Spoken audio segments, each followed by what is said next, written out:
In the name of my ancestors,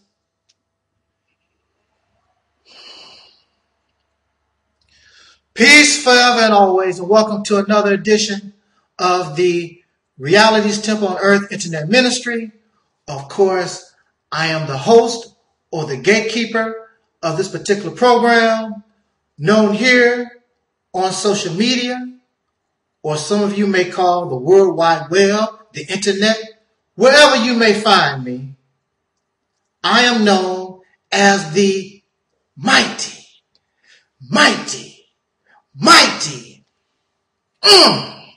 Angel Snub 7. I am your brother and hopefully your friend, Taalik Ibn'rad. The subject that I've chosen for this particular video is Black power, Black African power will never be successful. Wow. What a subject. And what a subject that will draw people that will be happy to disprove what I say, happy to make mockery of me, call me a fool, and all kinds of things of this nature, but that is all right. It is expected. But as always, since this is the home of real truth, you can disagree, you can make mockery, you can do whatever you feel you must do. But when it's all said and done, you cannot refute real truth. You will not be able to refute anything that I say. The best thing you can do or should do is just accept truth when it comes to us. I thought that is what we were looking for. But when truth does not come in the package that we believe it should come, then we reject it. It is up for rejection. And that is your loss. I remember in the Quran, one of the favorite sayings is that Allah chooses whom He pleases. So if a message of truth comes from somebody of whom you dislike or don't know or don't understand, but however, in your heart, if you are looking for that truth, you can feel it and you know that it is what it is. But we have become loyal to these popular forms of what we believe is truth.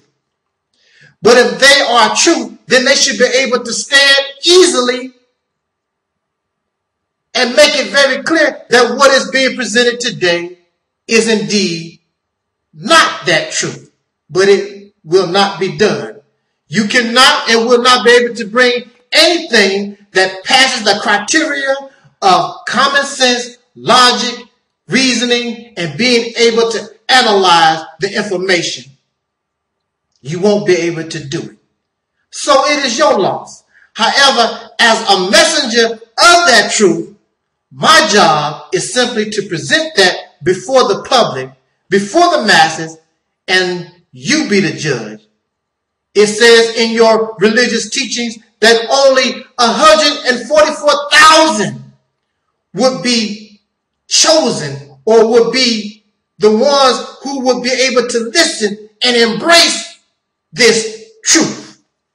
So many are destined for, as in religious teachings, they say hellfire anyway. So I'm not looking for you at all. I am looking for those. I'm not looking for quantity. I'm looking for quality listeners. Because being popular does not mean does not mean that you represent truth or you have an idea or a thinking process that will liberate our people. And who are our people? Our people are the descendants of slaves born in America. And some of them may not even be black, but the majority are. And that is whom the audience that I choose to direct my attention to at this particular moment in time. However, truth is not just for these who have been oppressed for so long, but anybody who wishes to gravitate and want to better themselves and come into the reality of life. And the reality of life eventually, and it is inevitable that it leads us to where that place of where this God is supposed to reside, that is described in both Quran and Bible as heaven or the hereafter. One thing for sure, truly, that in this particular condition that all people, regardless of race, find themselves in, you will not find heaven at the highest mountaintop, nor in the lowest valley. You will not find it. And it shall never appear as long as the earth is habitated, as scripture says, by demons and devils. I don't want to keep us long. I want to speak about the main topic, or maybe they intertwine with one another, because the subject is Black power, African power, black will never be successful. I want to make a couple of quick points before I speak on these issues. And I would also like to talk about and bring response to a video that was posted where Minister Louis Farrakhan's daughter was speaking about how black women have turned into men because the men I'm sorry, it's just funny to me because the men don't have jobs, and so they can't leave, and the women have the jobs and they're not supposed to. The whole thing is just funny to me. I've never heard such. We'll talk about it in just a second. I want to say and respond to my critics, who are very few, because most people who have a little sense and they are not prejudiced or biased, or they just really don't comprehend what is being said, they remain silent. But you have those who think they personally know me and they know what I'm about and such and such. I was told that I am a celebrity seeker and I'm trying to get famous on YouTube and all this nonsense. You have to, these are people who really don't think clearly. I come from an entertainment background. I've done comedy clubs. I've written songs, and contrary to popular belief, I've sold a few records on the streets and things of this nature. I've had a little success in the entertainment field, and I understand what that's about. However, when I was 18 years old, I decided to leave entertainment. I didn't, even though it was my heart and I wanted to help black people, so I joined the Nation of Islam under the leadership of the Most Honorable Minister Louis Farrakhan. And I do not regret that, because in reality, this struggle is where I belong. I love it, because I learned, thanks to the Honorable Elijah Muhammad, when I was a child, I learned how to love myself. And because of my background, I don't like bullies. I see the racist, pink, Caucasian people as a big bully. And I love to see bullies be brought down. I was bullied myself as a child. And what we must understand is that sometimes we must fight against our fear. And we must challenge that which brings us that fear. And you will find that what you fear is not as strong, is not as tough as you thought they were. It makes no sense for we who are the descendants of slaves born in America. It makes no sense for us to continue to be under the affliction and being oppressed by these wicked, unjust people going on now 500 years. It makes no sense. But like many people who have been bullied, they just learn how to tolerate it. Some committed suicide. Some of us commit suicide not in a physical way, but we commit suicide in other mental type of ways. And we've just learned how to live in a society that is oppressive and hates us. So we use money as a way to call ourselves successful, so that it can give us this feeling of euphoria that in some kind of way, well, I know I'm still a N-word, or you know what I'm talking about. And I should just say it, because you know what I'm talking about. I'm going to say it. You know, if we have little children listening, they've heard this word over and over. It's in rap music, and let me not be politically correct. This is just for speaking in relation to education, in the subject matter of what I'm talking about. Nigger. I'm a rich nigger. I'm a famous nigger. That makes me, you know, I have a business. I'm married to a Caucasian pink woman. It makes me feel better about myself, because when it's all said and done, I know behind closed doors, they might not say it in my face, I'm still a coon and a sambo. I'm still a nigga. And I know that they know that I'm talking about them too. Rednecks. Peckerwoods. These honkies. But then when we come out in the public, we have to embrace each other like everything is fine. Why should you have to live like that? That's what we shouldn't have to live like that. But again, somebody told me I want to be a celebrity. If I wanted to be a celebrity, I could just walk on the entertainment path instead of this path of liberation for these who are the descendants of slaves born in America.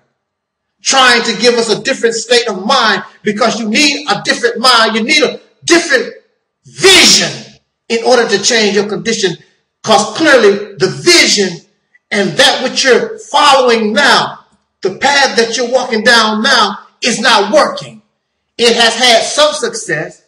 You have missed some holes in the road, but you still fall into the hole. In fact, you've really never actually gotten out of the grave. You are still mentally dead, hollering black power. You're still mentally dead, talking about I'm black conscious. You're still a coward and a slave and a Negro with all this blackness and Africanness and the clothes and the teachings that you have. you've blended into the racism that has oppressed us for over and going on 500 years. And because I reject religion, because I reject black, because I reject this Africanness, I'm not very popular. So how am I seeking celebrity when I am saying things that is not popular? If I was teaching Christianity, I would probably have a mega church right now. If I was teaching Islam, or if I was teaching some of this Kemetic or Hebrew Israelite teaching, all these different things that y'all embrace, I would be very popular. I probably wouldn't have to work the Caucasian man's job at all. Y'all will support me because I make you feel good every time I speak. And that's what it's all about. Finding somebody that make you feel good. I'm not here to make you feel good. When you have a sickness or illness, you have pain, you have hurt, and you have these things in you, and you need to feel that. You don't need to feel these other things that just makes you feel good temporarily. We need a permanent solution. We need a cure. We need a healing.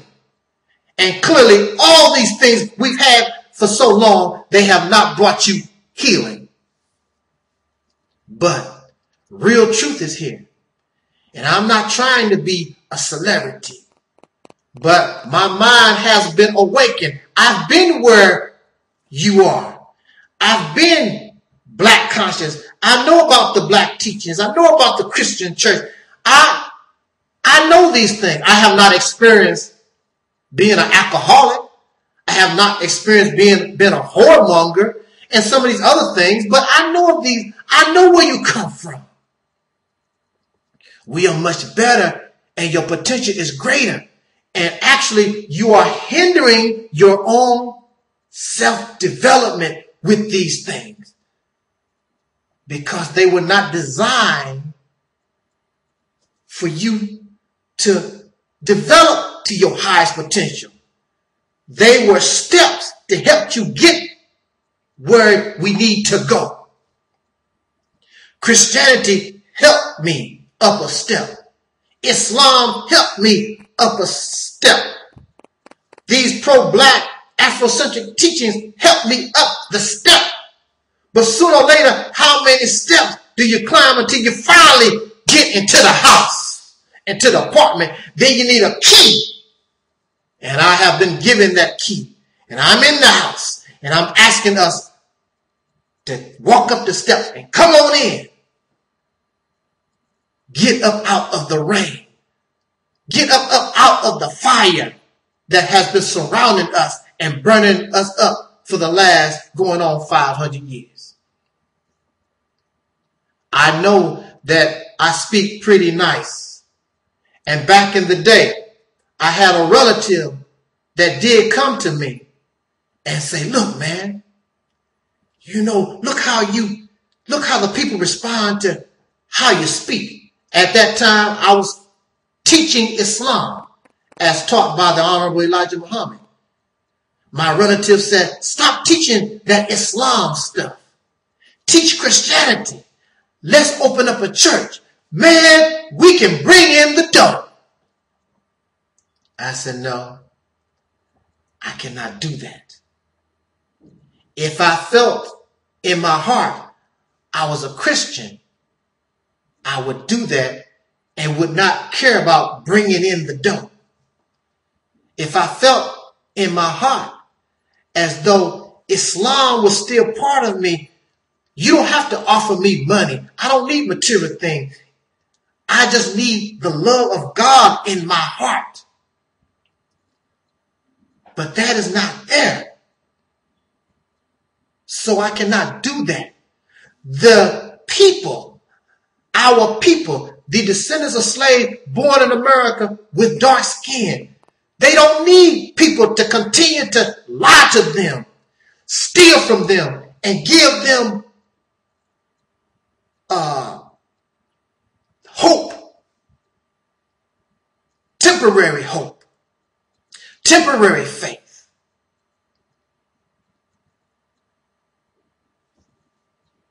I am so happy that I have accepted reality. And when you accept your reality, coming from up out of all these things, a whole new thinking process, a whole new world opens up to you. This is why many of you may not understand what I'm saying. The reality is, much of what you say, I still have here. But that which is no good for you, we need to toss that to the side. A brother told me we have to learn how to eat the meat and throw the bone aside. Many of us, we don't know how to do that. And we become insane because we keep doing and we believe the same thing, expecting a different result. And that is called insanity. We don't want to be insane no more. And in order to be a true liberated people, you cannot come into your liberation insane. Thus, you will only be a liberated, insane person. And that is not what we want. We want to rise to the level of that which some of you call God and Goddess, to the level of that what you call kings and queens. That's what we're looking for. But even these things must be taken in their right. The word perspective I'm looking for. Because you can be a king or a queen, but are you just? You can be a god or a goddess, but are you just? Are you an oppressor? Are you looking for slaves? What are you about? Just because you are a king or a queen or a god or a goddess don't make you righteous. It don't make you good. It don't make you just. Racists have kings and queens. Kings and queens throughout history have been both good and evil. So that makes no difference. In Greek mythology, you have your gods that are good, and you also have those who are very, very wicked. So just to call yourself a god or a goddess or a king or a queen, what does that mean in essence? It means nothing unless you are anti-slavery. You are anti-oppression. You are just, regardless to another race, another gender, any of these things that cause oppression to other human beings and destruction to this planet and the life that comes from up out of this earth. So I'm not looking to be a celebrity. I'm looking to bring us a message to free your mind. You don't have to agree with me, but I'm very sure when you begin to think for yourself, not quote what Dr. Ben said, who is nothing but a historian. John Henry Clark, he's nothing but a historian. Or Elijah Muhammad, or what the Bible said, what the Quran said. I want to know, what do you think? What's coming up out of your mind? When you listen to the words that come from up out of this ministry, they are not necessarily my words, but it's my mind that has opened up, and now I can see clearly now that the rain has gone. If I wanted to do something popular, if I wanted to be a celebrity, then all I have to do is just quote from those things that I know that you brothers and sisters y'all like. That's all. It's very simple. But you know, when you're sick, one of the things we hate to do is take bad tasting medicine. But when you take that medicine, although it's bad, most times it can bring relief, it can heal, it can cure whatever ails you. I am telling you that what comes from out of this ministry will cure, it will heal once and for all that which ails the descendants of slaves born in America. And you can keep your Islam, you can keep your Christianity, you can keep those things that are so dear to you. But at the same time, you got to make room and accept the real truth and act in an appropriate manner once you've heard that truth. I have decided, and I want to bring us a message to heal the condition, because we deserve better. After almost 500 years of living in insanity, in murder, confusion, in rape, exploitation. And I could go on and on and on. What did we do to deserve such a thing? Where was these gods? What slavery should prove once and for all to ancient black people, to modern day black people, these who are the descendants of slaves having dark skin, born in America, and even Africans. What it should prove once and for all, your gods have no power. Well, this is what they would tell me. This only lasts 500 years or a few thousand. Once we get up out of this, we will live in heaven forever. That remains to be seen. That remains to be seen. That's what you believe. At the rate we are going, you will remain in hell. We will remain in this condition eternal. Maybe that's what religion talks about, eternal hellfire. You will remain in this condition eternally. And the way that you think, you pass down your thinking that has failed you to your children. They will adopt the same thing, so they will fail. So how? Because you are expecting a different result by doing the exact same thing. Handing down to generations your insanity. Hoping that something will be different. Have you not learned anything in 500, going on 500 years? Have you not learned anything?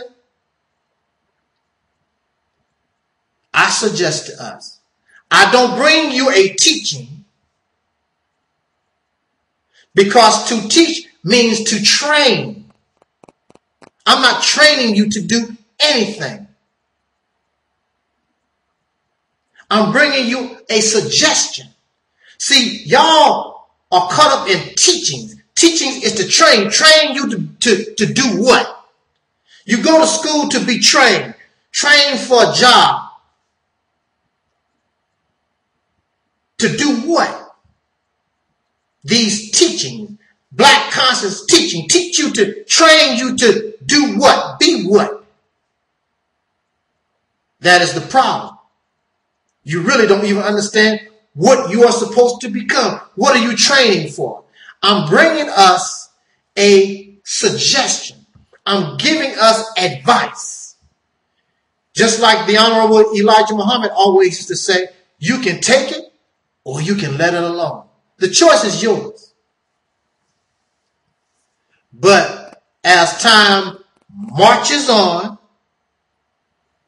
you will continue to make everything that I say credible and valid, because African, black power African power, you will never be successful. How long have you had black African power, black conscious teaching?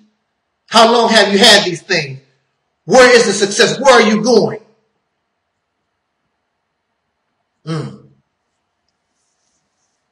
You like being a loser. And that's why nobody respects you. That's why people all over this planet turn their noses up at the descendants of slaves born in America, because you're a bunch of losers. And whatever you do win, they come in and take the credit. They come in and buy you up because you easily bought. You have no value in self. You don't know where you're going. First you're going this way. First, and then you're going that way. Whatever fad comes in, I'm a Hebrew. So everybody wants to become Hebrew. I'm going to put on a bow tie and sell bean pies. That's the next fad. I'm going to, whatever fad takes control, whatever becomes popular, that's where the wind blows. And what is popular ain't always right. And clearly, the racists don't fear none of it. Because if the racists had any fear of any of it, then they would be on your case.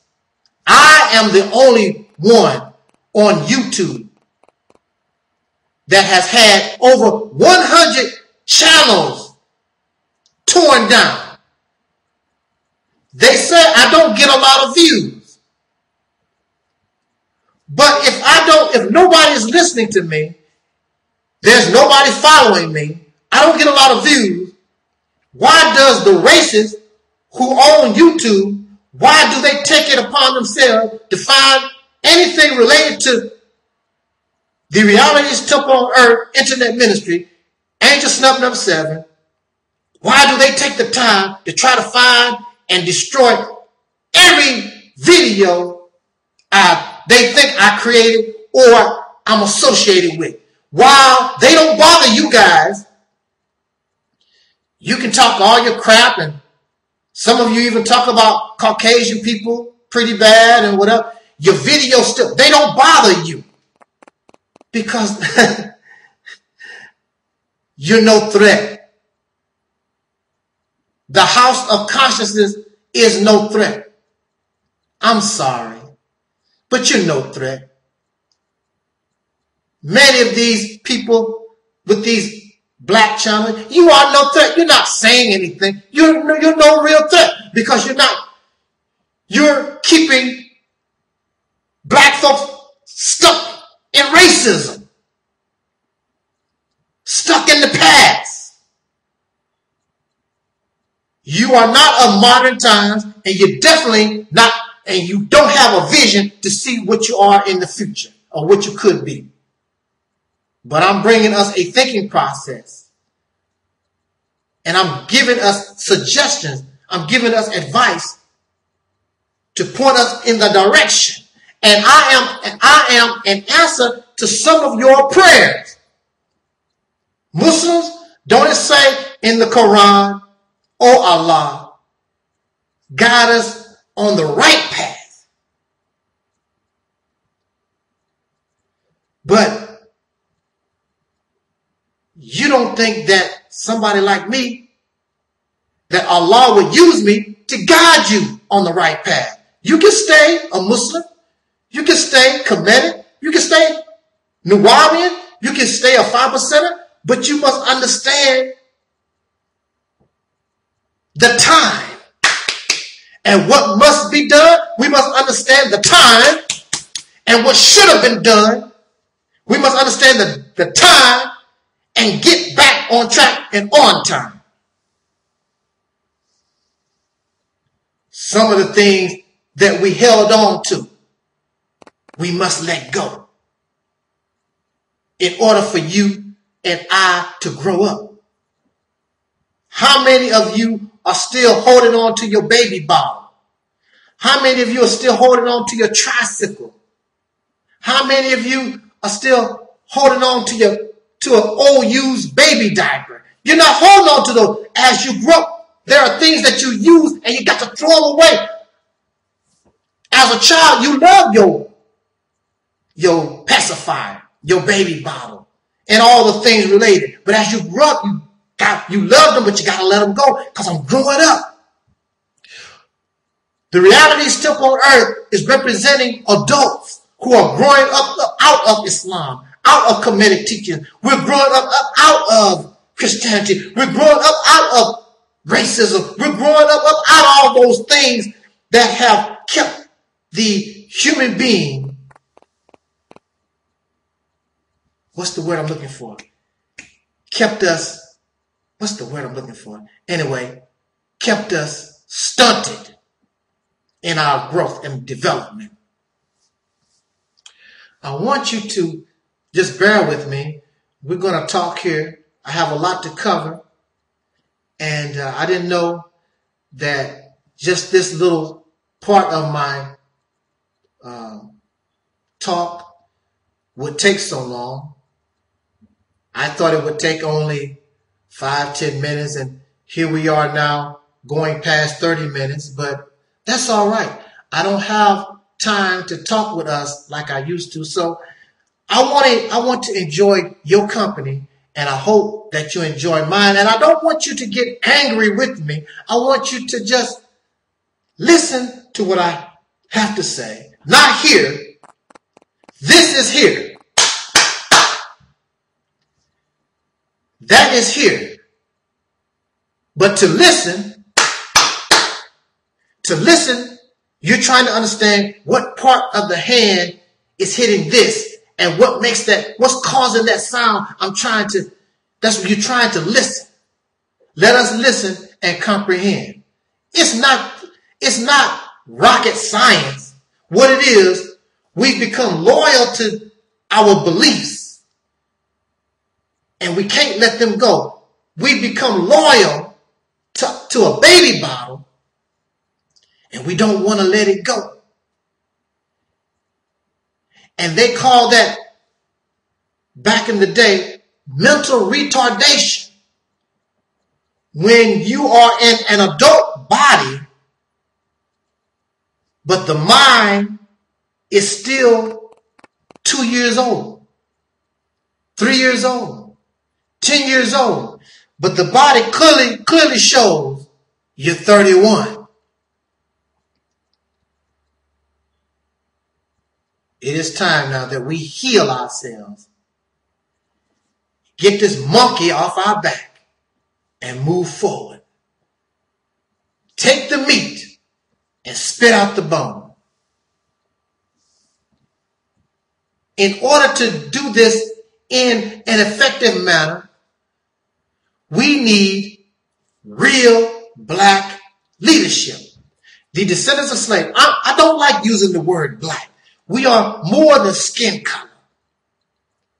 But just for the sake that you probably wouldn't know what I was talking about if I did not say black, I'm going to use the word black. But the descendants of slaves, having dark skin, born in America, we need leadership. It is silly and it is foolish to run around talking about, I'm my own leader. We need to lead ourselves. Well, you're leading yourselves. And you're still not doing a good job because you still don't have the right mentality. You're still not acting in an appropriate manner in accord with the time and the condition and the environment that you live in. There's nothing wrong with leadership. Somebody has to lead.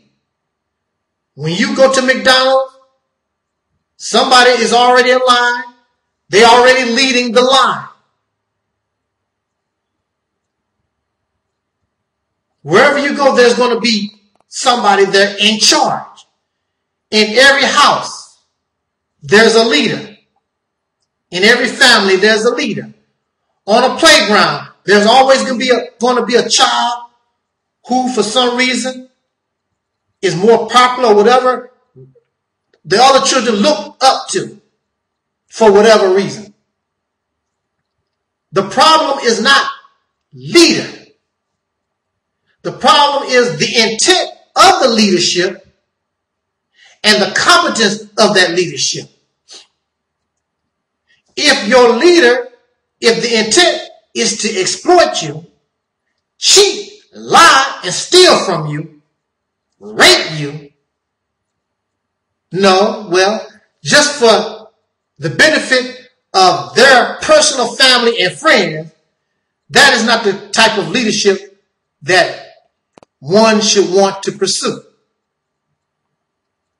However, there is nothing wrong when you have strong leadership, because somebody got to represent, somebody got to be in the forefront.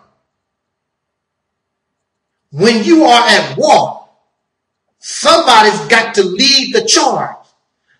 Somebody's going to take them bullets first. Well, there are people like myself, and although we may disagree, there are many others out here. We are on the front lines, willing to take those bullets. And unfortunately, we have to take bullets not only from the enemy, but we have to take bullets from our own people. So, although I am not religious, I understand religious teachings when in Christianity it says that Jesus came unto his own, but his own received him not. I can bear witness to what that Jesus in those scriptures had to go through. There's nothing wrong with leadership. The problem is our inability to choose leaders that are competent with the intent and really those who really stand with the people. We like to choose those who can just feed the insanity and the delusions that we've painted in our minds that make us feel good. I don't want you to feel good. I want you to be sick so you can take your medicine.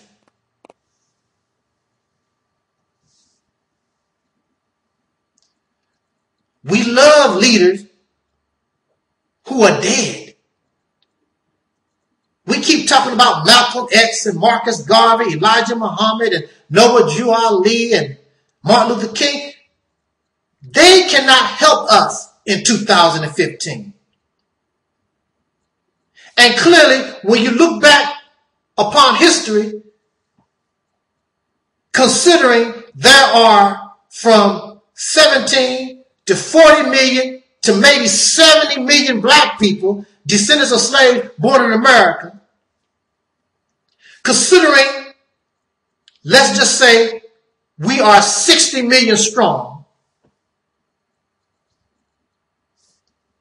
we did not help them very much either.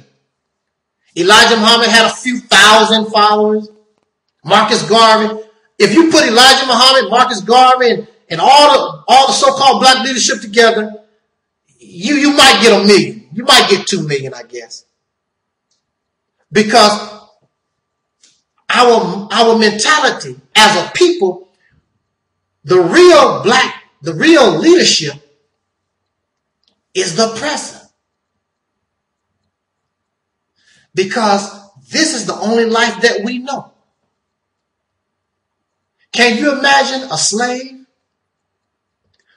who was talking about running away from the plantation and how all the other slaves, you have 200 slaves on the plantation, only one wants to run away. This is the situation that we're in. So if the other slaves will not run away from the plantation, I represent slaves that want to run away from the plantation. How come we can't get along better so that we can get the hell out of here? so that we can get the hell out of Dodge City. Why are you fighting me? Why am I fighting you? Why are we against each other like this? Because, you know why? Because black, African power, black power, it never was designed to unify.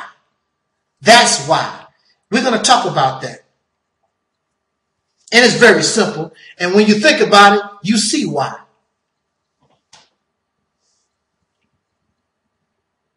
There's nothing wrong with leadership as long as leadership is competent. Now, I remember I had a conversation with a brother, and he called me a black leader or a leader wannabe, however. And I told him I am not a leader at all. However, since that time, I have decided that I will embrace that. I was not ready back then when I spoke to him. But now I feel as though, especially after this Justice or Else march, doing the same things, expecting a different result, I could do no worse than what anybody else has done today or in the past.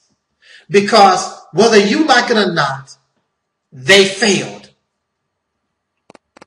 As great as Elijah Muhammad was, as great as Marcus Garvey, Martin Luther King, when it's all said and done, they failed.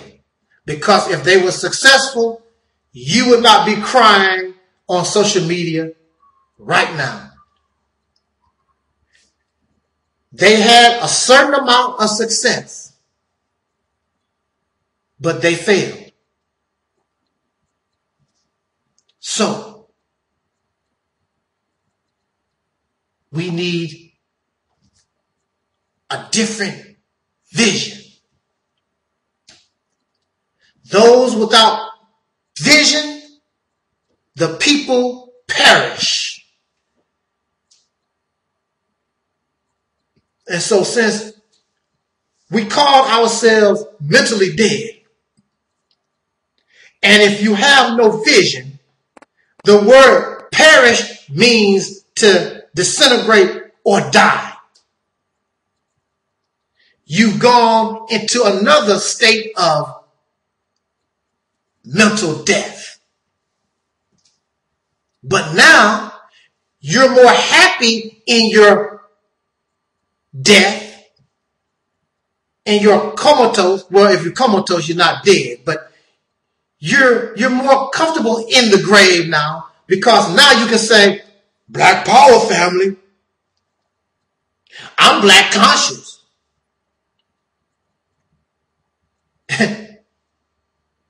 You're dead. You're still mentally dead.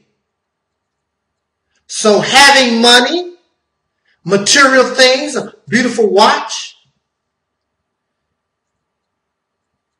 a girlfriend, a boyfriend, a husband or wife, all these things help you. You black conscious and everything. You are comfortable in your slavery. You're comfortable in this now because these pro-black Afrocentric teachings make you feel better. But the reality is you're still a slave. And that's why you don't like listening to me, because you think for some reason you better than a brother or sister who has not embraced African, black conscious, Afrocentric teaching. You think that you're better, and you're not. In fact, you're probably worse. You're real comfortable now. You got a decent job.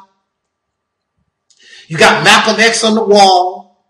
Malcolm X as a profile on your YouTube page.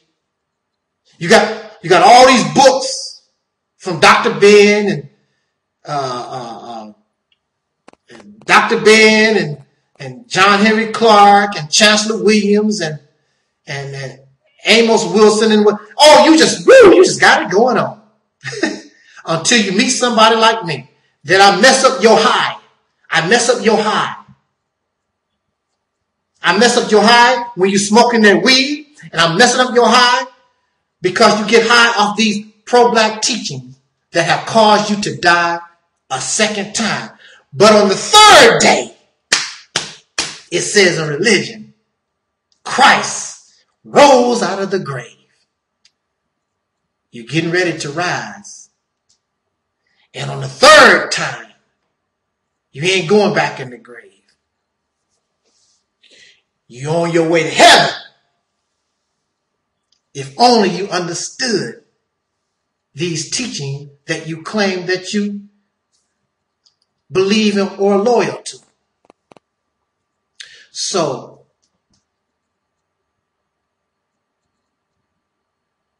I accept being a black leader. It's a great responsibility. But again, like I said, I can't do and I could not do no worse than what has already been done.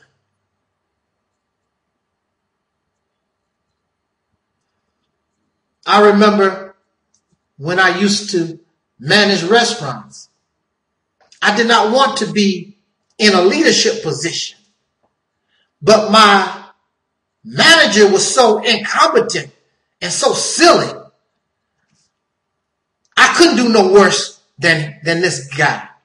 So I took over the manager role, although I was still like assistant manager or whatever. I did not care if he got all the praise. He got all the praise. Oh, you're doing a good job. I was doing the work. I was the real manager. But I did not stand up talking about, oh, I'm the one to do this. I did not care. I just wanted to get the job done. I don't care, brothers and sisters. I just want the job done. I don't care if the Muslims or the Hebrew Israelites or those of Kemet or whomever you think that you are, if you're getting the job done, I will join you. I will support you. I will help you. Let's just get the job done and get ourselves liberated out of this condition. Unfortunately, y'all don't think the same of other people. You've been doing these things that y'all talk about all this time.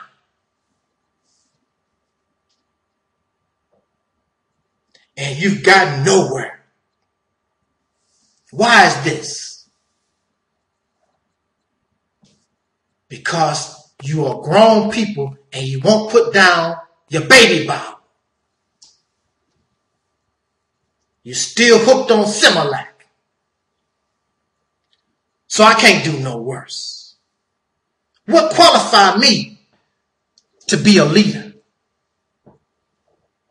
First of all, at least I would come before the descendants of slaves born in America having dark skin. At least I would come before you and ask you, I would like to be your leader.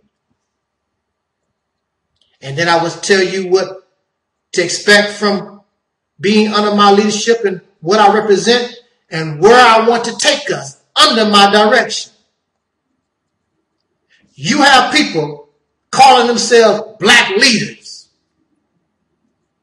or they represent black people in America, but they have never asked black people nothing. I've never been asked by any black leader, do you want me to lead you? I voluntarily joined Louis Farrakhan, so he was my leader. But these other leaders, I don't know. They said these are the leaders of black people. Well, I am a black people. I don't remember voting for this guy. I don't remember accepting this guy. That's the reason why we cannot get black folks as a people to respond the way they should, because nobody asked them nothing. You're just going to lead these people because somebody have made you popular, because racists have put your face all over TV. This is the black leader. That's not how it works. And clearly, black folks, the descendants of slaves, having dark skin, born in America, they ain't going for it. So at least I will come before you and ask you, I would like to be the leader of these who are descendants of slaves, having dark skin, born in America. You call them black, you call them African American, and such. Used to be called Negro.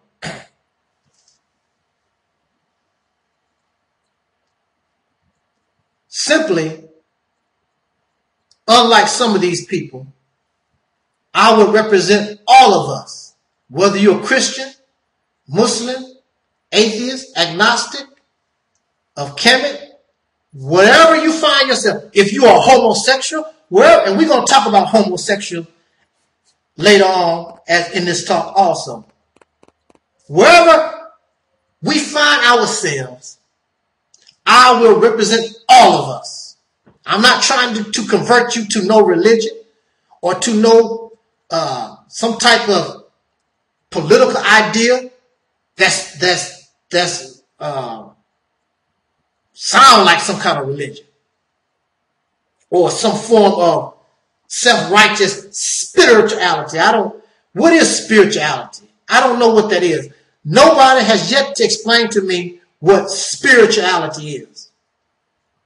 You have the word spirit, which is the essence of a dead person. In fact, without the death of somebody who was alive, you cannot get a spirit. Then you have ritual, which means to worship or to honor, or the worship or the honor of dead people. That's what spirituality. Another word, another definition of spirit is liquor, alcohol, Hennessy, gin, Jack Daniels, and all that. That's called spirits. And in reality, that's the only spirituality that y'all black folks know anything about. You don't know nothing about any other spirits except getting high off of liquor or weed or some kind of drug. So I don't know, what do you mean by spirituality? But yet and still, some of y'all say, you don't believe in God, but you still spiritual. That don't see, let me tell you something. It don't make sense because that very word, spirituality, comes from out of religion. It comes from out of a belief in some kind of superior being. That's where it comes from. A connection to a higher self or being. There can be no higher self, really, except where you are now. The next step is the grave, and this physical body goes back to the ground, goes back. It returns in some kind of manner back into this planet, into the atmosphere of this planet. So I don't know. Y'all making things. When you come here, it has to pass the criteria of common sense. A lot of things that y'all talking about, it don't make, a lot of it don't make sense. It's not logical. It defies reason. And when you analyze it, it just don't make sense. That's why you don't like me, because I show you all these things. You don't want to accept it. So you want to get angry at the messenger for showing you that what you thought was truth has some truth, but it's not the real truth. You have come to the Reality's temple on earth where I represent the real truth in the best manner that I can at this point in time. Again. So I will represent all of us, wherever you come from.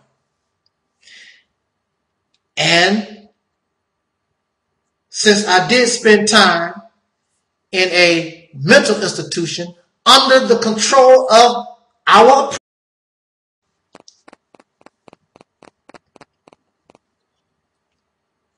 and since I did spend time under our oppressor, in his jail. You might as well call it a jail. But I learned how to use his system. So not only do I have experience, if I can do that for myself, I can understand how to find different avenues and ways to deal with this oppressor he's never had to deal with. And I was successful on a personal level. I know I can bring that success to us as a people. We need to get this beast, this monkey, off our back once and for all. And once you become liberated, once you become free, you can argue and debate about Kemet and Islam and all these things we want to debate about. Do that as a liberated person. All these things do not liberate and cannot liberate us as a people, because first of all, our people, we as a people are not going to embrace these things as a people. But all of us want freedom, justice, and equality in the best manner that it can be brought to another human being. And we deserve that.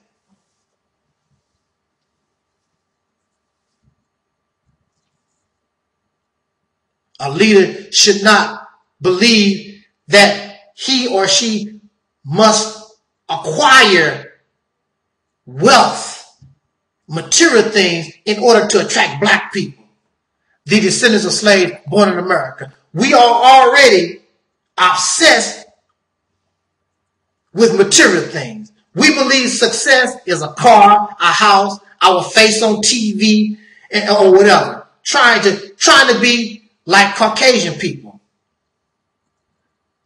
But you have a nasty attitude. You selfish, you greedy, you profane, you violent, but you're successful. So you can have all the money in the world, just like, what's that sister? Naomi Campbell. She's a successful model. She's worth millions of dollars, but she's running around throwing telephones at people. But she's successful. So if I'm poor and I'm throwing telephones at folks, that just means I should be locked up and I'm crazy.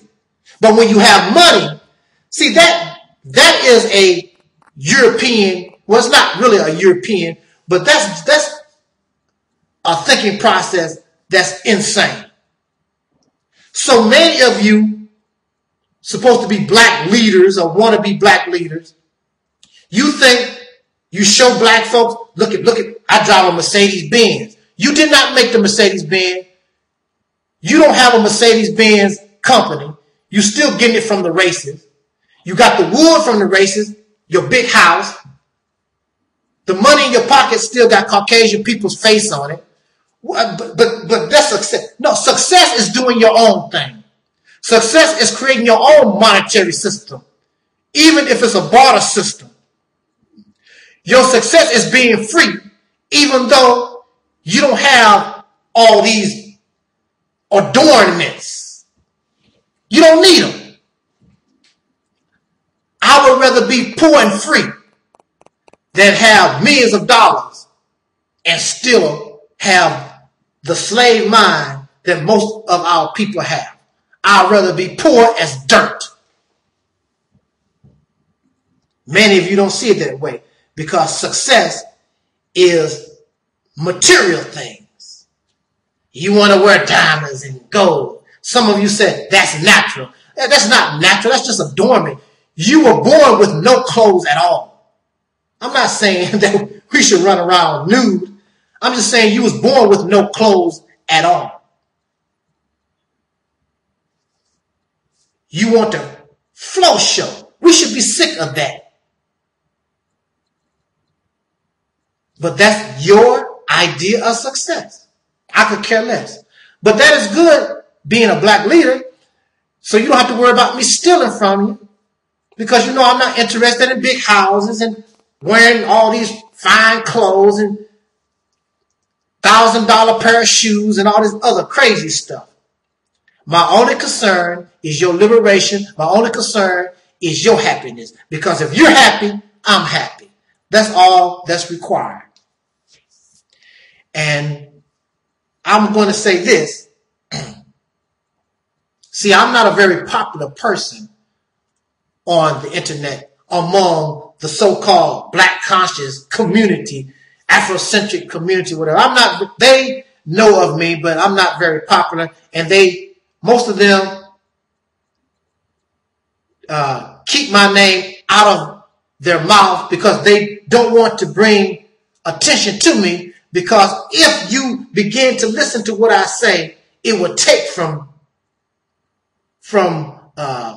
whatever they're trying to do. In fact, you should ask them, what are you trying to do? Exactly what are you about? What is your goal? What do you stand for? You should ask them that. But when I was in the 8th grade, I believe it was the 8th grade, 7th or 8th grade, I did run for class president. I was a nerd. I was not popular. Matter of fact, if it wasn't for the fact that my school was very small, many people probably would not have even known who I was. And the girls outnumbered the boys. So when this idea for having a class president came up, I was shocked, but I was nominated. Whoa. Wow. So that goes to show you think very little of yourself, but clearly somebody saw something in me, even though I was a nerd or whatever. Maybe that's the reason why I was nominated, because I was a nerd. I was very, I read a lot of different things, and I was just excited about education. So maybe that they saw me as a good candidate for being class president. So I was put up against a very popular sister. Very popular. Matter of fact, very attractive sister. I probably would have dropped out if she had gave me a chance to be a boyfriend. Anyway, the boys had a problem since the girls outnumbered the boys. And the boys thought we were going to lose because the girls was going to vote for girls and all the boys were going to vote for boys. So we had our debates. I debate the popular sister and she debated against me and whatever. And I hope that what I had to say would change some of the minds of the girls, and it was a possibility that I would win. And don't you know, when the votes was counted and the popular sister, she thought for sure she was class president. I thought she was class president. But when the votes was counted, I won by 2 points. 2 votes. So, although I'm not popular, although I am more known than I think, but one thing that is for sure, I don't care if you put me against Dick Gregory, Louis Farrakhan, Al Sharpton, Brother Polite, Sarasu Seti, anybody out here. I can guarantee you, if you put us up in a forum, just like the presidential debates, and you give us a chance to speak before the masses of the people, I know when the votes come in, although you might love Al Sharpton, although you might love Louis Farrakhan, although you might love Jesse Jackson, whomever you love, when you listen to what I have to say and the plan that I will put before you, you will see that your vote for me will be in your best interest. And I will win by 2 votes. Okay. All right. Let us continue. Are you still with me? All right. Like I said, I don't have the time to spend with us like I used to. If you, or if my audience has supported me like I was hoping they would, since I've been speaking since 2007, I would have the funds to work for you out in the field and perhaps have accomplished some things. But we love to listen to people and we get emotional. And I was telling you that some of us, we love those who feed our emotion. And unfortunately, whether I like it or not, I also feed emotion. But people don't want to do anything. And the reason why you don't want to do anything is because you are comfortable in your condition. All actions don't require money. But you don't want to do nothing at all. Nothing. I asked my audience a few years back just to make YouTube accounts and put my videos on those accounts. So I would have so many YouTube channels that YouTube would just say, forget, it's too many channels. Forget that Negro. But they could not even make a YouTube channel. In fact, the only ones who actually did. Let me tell y'all something. See, this is what's so sad. I am trying to speak and bring a message to the descendants of slaves born in America. But I had more Caucasian people that was willing and did put up those channels. One of them even spent money and got and had views come to the channel. They even went that far and put up a channel like that. And you would want me to call a Caucasian person like that a devil when that person spent their money and understands and accepts and embraces real truth.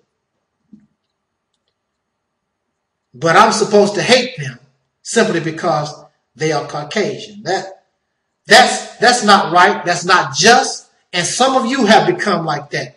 You're not just. You're not right. You're just as wicked as the oppressor that you claim you don't like. Does this mean that we should go to bed with Caucasian people?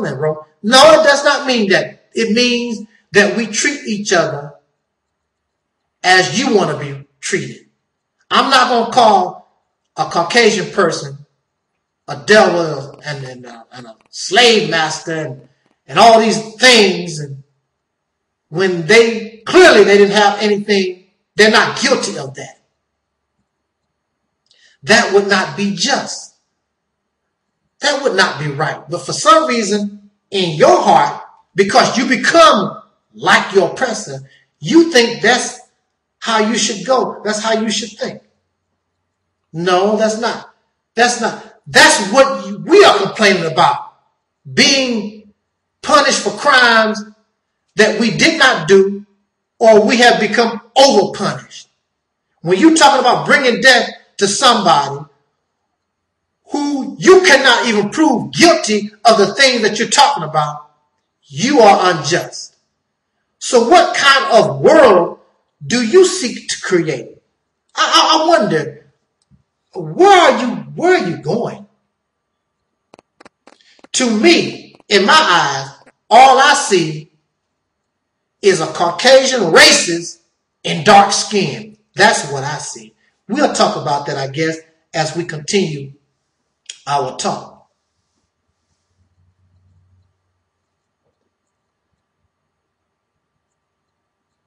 As a black leader, I wish to direct us and guide us away from black power, African power, black African, all this stuff. We need to move away from that. I explain why. Just hang with me here.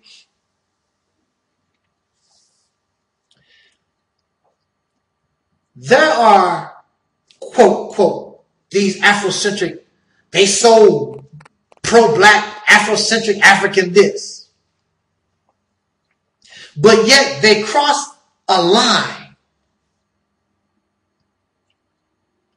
They cross the line where just because you disagree with what I say, you don't like what I say, then you would actually manufacture and fabricate a lie, if possible, so that the races whom you claim you don't like and you call them devils, but you would use them races and those devils to put another black man that you claim that you love in jail.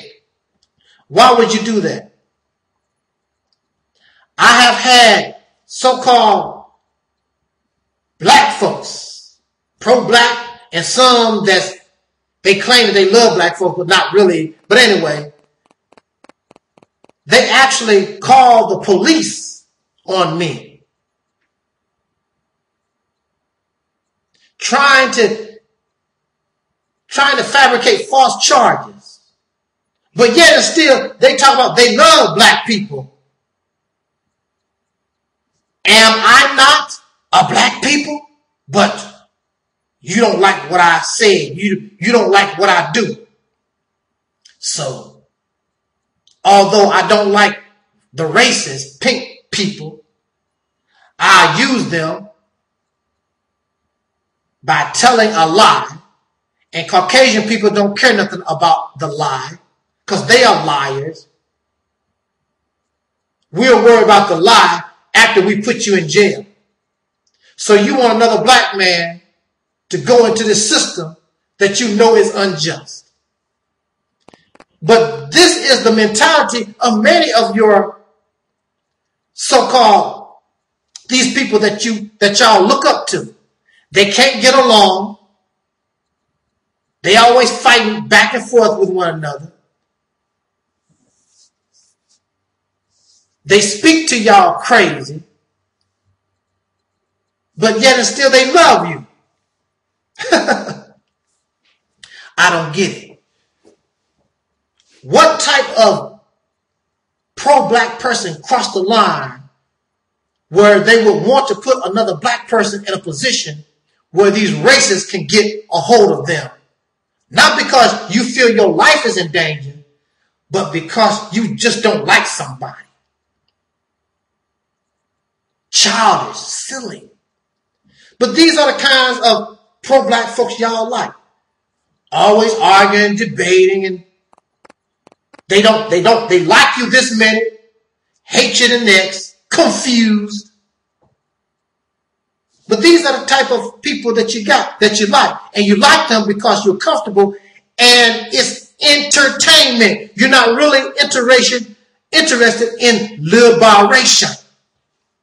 You're interested in entertainment. So many of you can't get with me because I'm interested in liberation and I'm going to put you to work. That's what's required. That's what's required in Christian teaching, that God expects you to work. Go to work.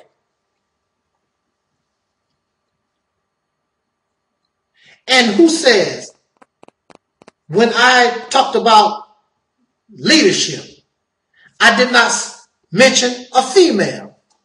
I could have said Louis Farrakhan's daughter, Donna, or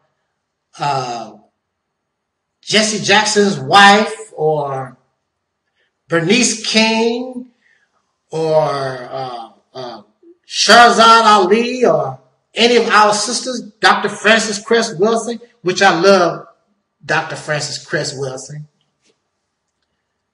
She's always on point.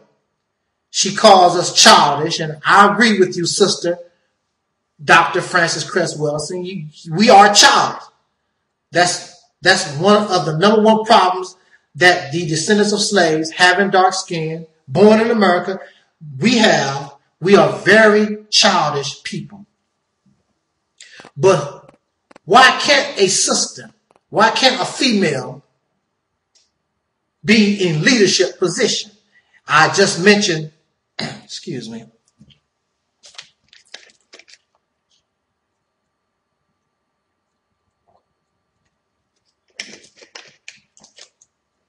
I just mentioned Donna Farrakhan, and she had a video, or someone posted a video, a clip, where she was talking about how the racist Caucasian pink people have made things unnatural, and they have put the woman in the role of the man.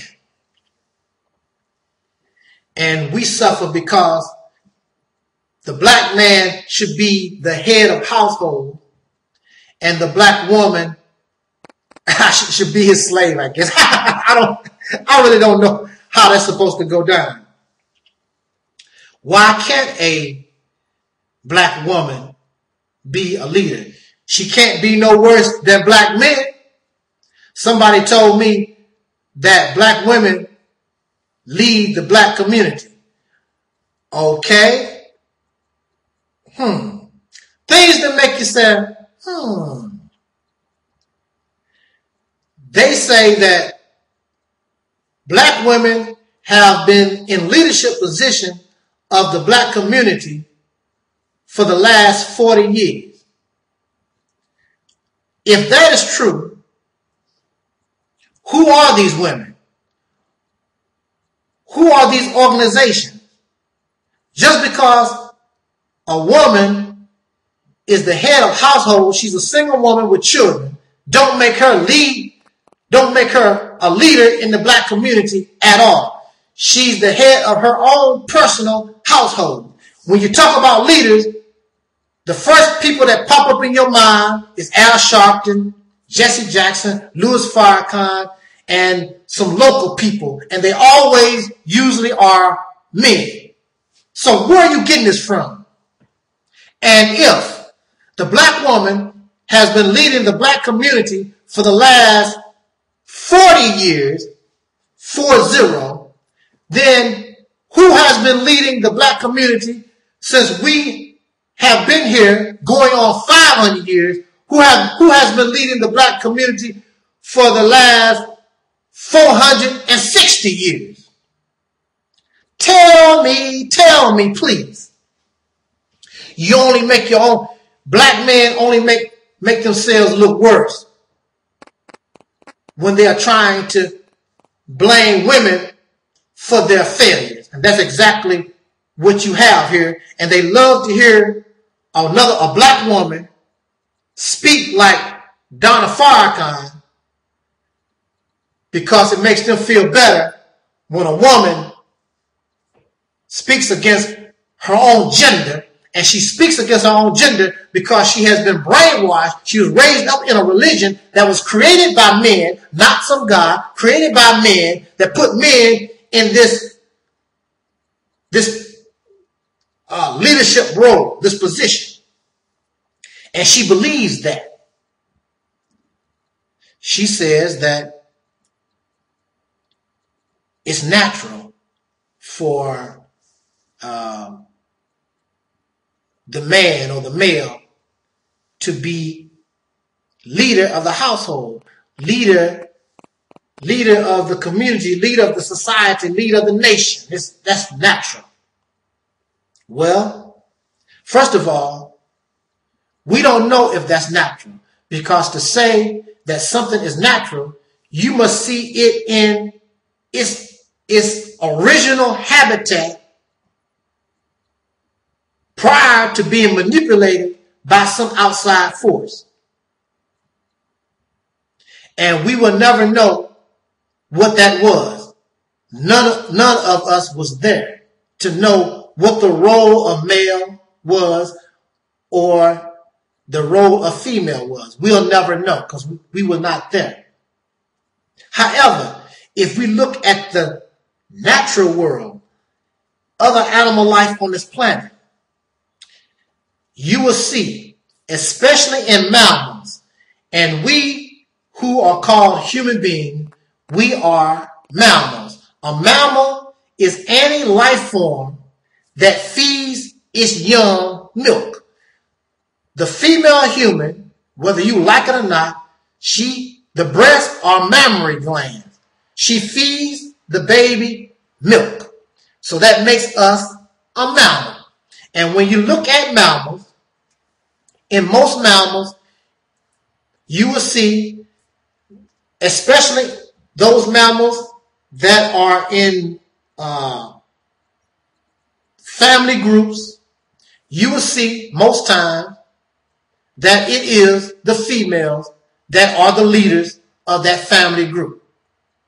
You see it in hyenas, you see it in lions, you see it in elephants. That's where you see it. And most of these black men talk about, I'm a lion, I'm a lion. Well, it is the lioness that is the leader of the family group. She is the one who goes out and does the hunting, and you wait at home. You don't babysit or nothing really, and you wait for her to bring back the food. Male lions that don't participate in this usually don't have a harem or female lions, so they have to do things themselves. But most times, if the male lion can find females that he can get to come up under his leadership, I guess you would say, or whatever, but he's not leading anything. It is the female lions that determine where the family group goes, and they do the hunting and so forth. But Donna Farrakhan's thinking process is not based in what is seen in the natural world or nature in other animals, but it is determined and by religious teaching that was created by men who has taken woman out of the picture, period. Unless, of course, she is the mother of Jesus. At least in Christianity, you get that much. You don't even get that in Islam. So, influenced by religion and society, there is a criteria or a role established for men. And this was created by men. Women did not create this. Men created this criteria. And black men, they can't live up to it because of the social situation that we find ourselves in. So many black men are angry, and they blame black women for their failures because they can't get a job, and so they're jealous that black women have the jobs. Well, if you're so great and you got it going on, why do you have to beg for a job? The black woman got a job because the Caucasian man gave her a job. You angry because the same Caucasian man won't give you the job so that you can feel like a man, because you have to live up to this criteria that religion and this society that was created by other men, you can't live up to that because you have been told a lie that you're supposed to be the breadwinner and you're supposed to be this and that and that. You don't have to live up to that standard unless you want to. So Sister Donna says, since the woman has the job, she's become macho. And she says that a black woman with a job, her voice gets deeper. In essence, she's become a man. She's become a man because there's no man in her household. Or because she's the breadwinner.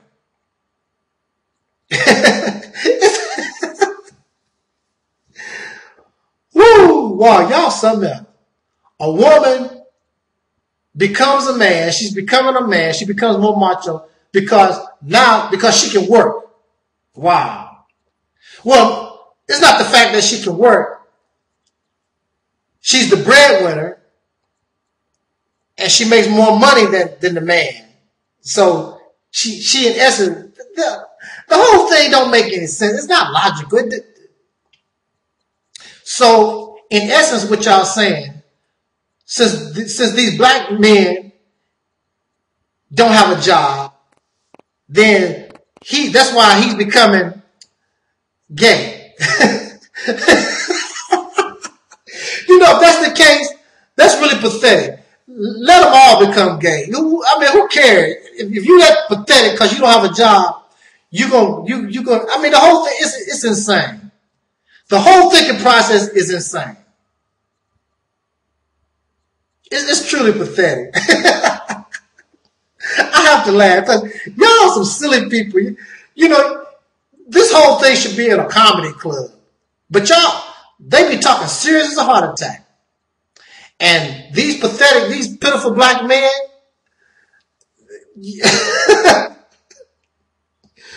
whoo, man, I've never heard such a thing. I've never heard such a thing in the 70s. Women were getting jobs. They were running their household. I never heard nothing like that in the 80s or the 90s. But once you start getting to 2000, all these pathetic black men start coming out. I don't have a job. It's black women's fault. I want to be here. Why they always want thugs? It's your fault because you don't have no. You don't have what they call swag. Okay, now let me give you an example. Now, it's really pathetic. How can people in jail get married and have babies, but you have these guys with college degrees, they have their own house, they have their own cars, all this kind of stuff, but they can't get nobody. It's the woman's fault, right? Because they just love the thugs. Come on, I mean, even a nerd like me, you know, sometimes, I mean, it just don't make any sense. I don't even try sometimes, and you know, some woman give me their telephone number or whatever. What are you guys doing? I don't really mean to laugh, but it's just, where's Tariq Nasheed? He has a book talking about how to be a player. Maybe I can help you guys, son. You know, I had a video speaking on this. It was torn down. Maybe I'll speak. I usually don't speak about male-female relationships. And the reason why I don't speak about male-female relationships is because once you get the human being, regardless of gender, once you get the human being, heal yourself from jealousy, envy, greed, lust. All these things that religion talk about. Once you try to become a beautiful person, all these things that y'all complain about would disappear. So that's the reason why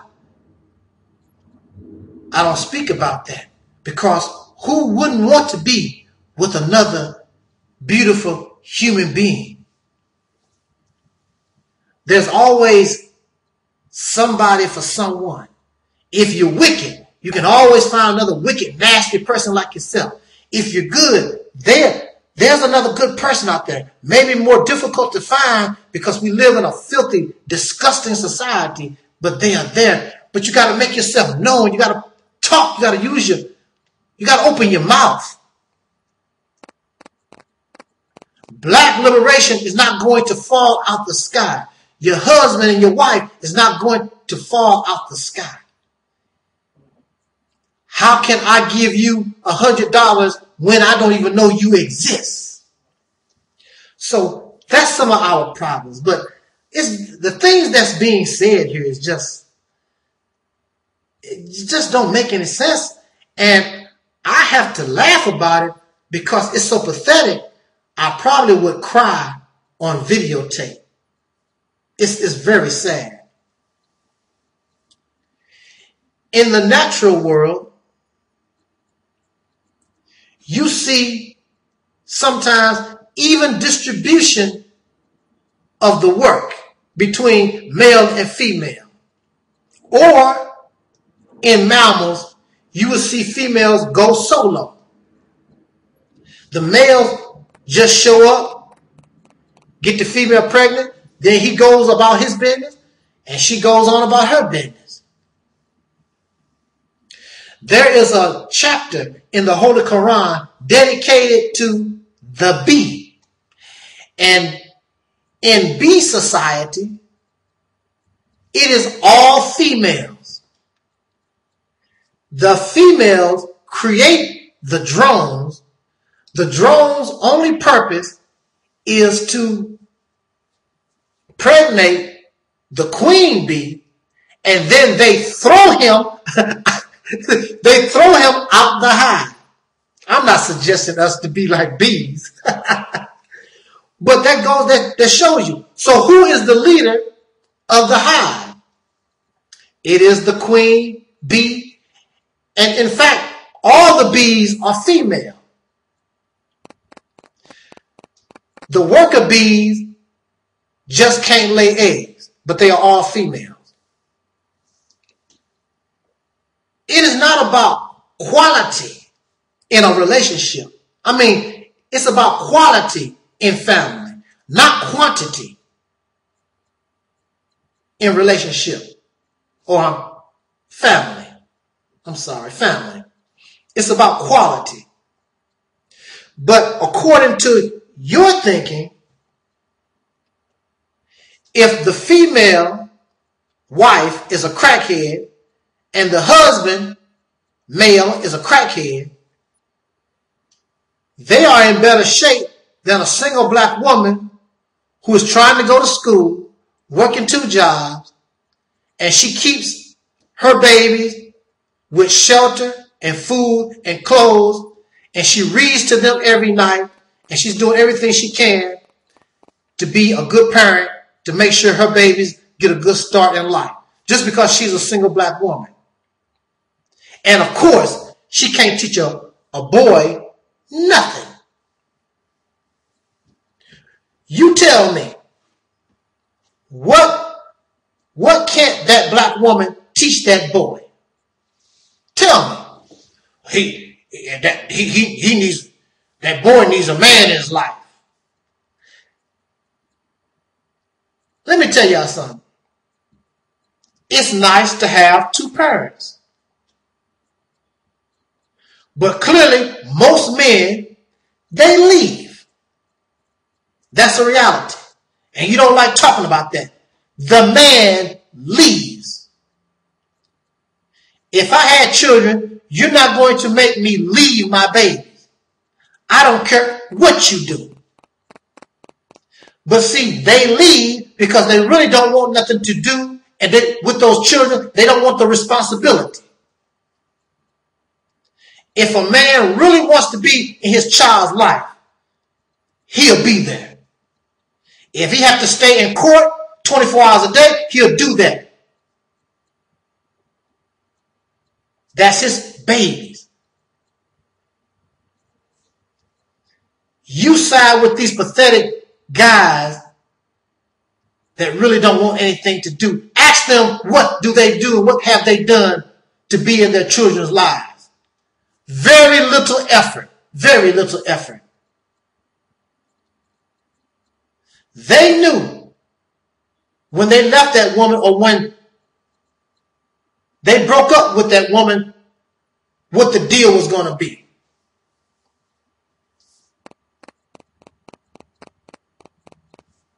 A lot of them are not really interested.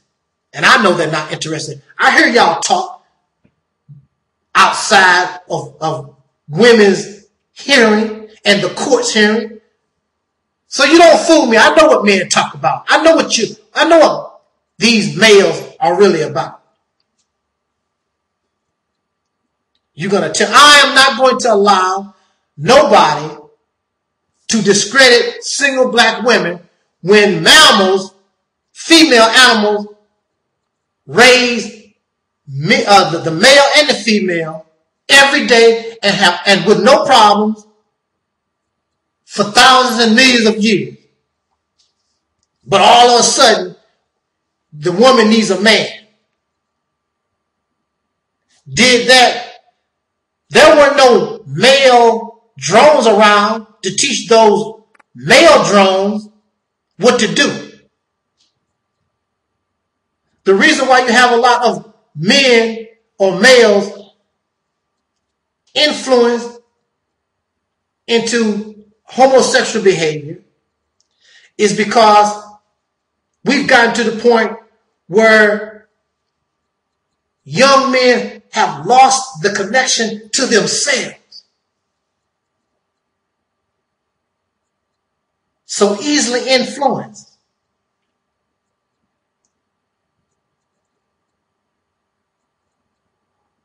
There's nothing another male can really teach me.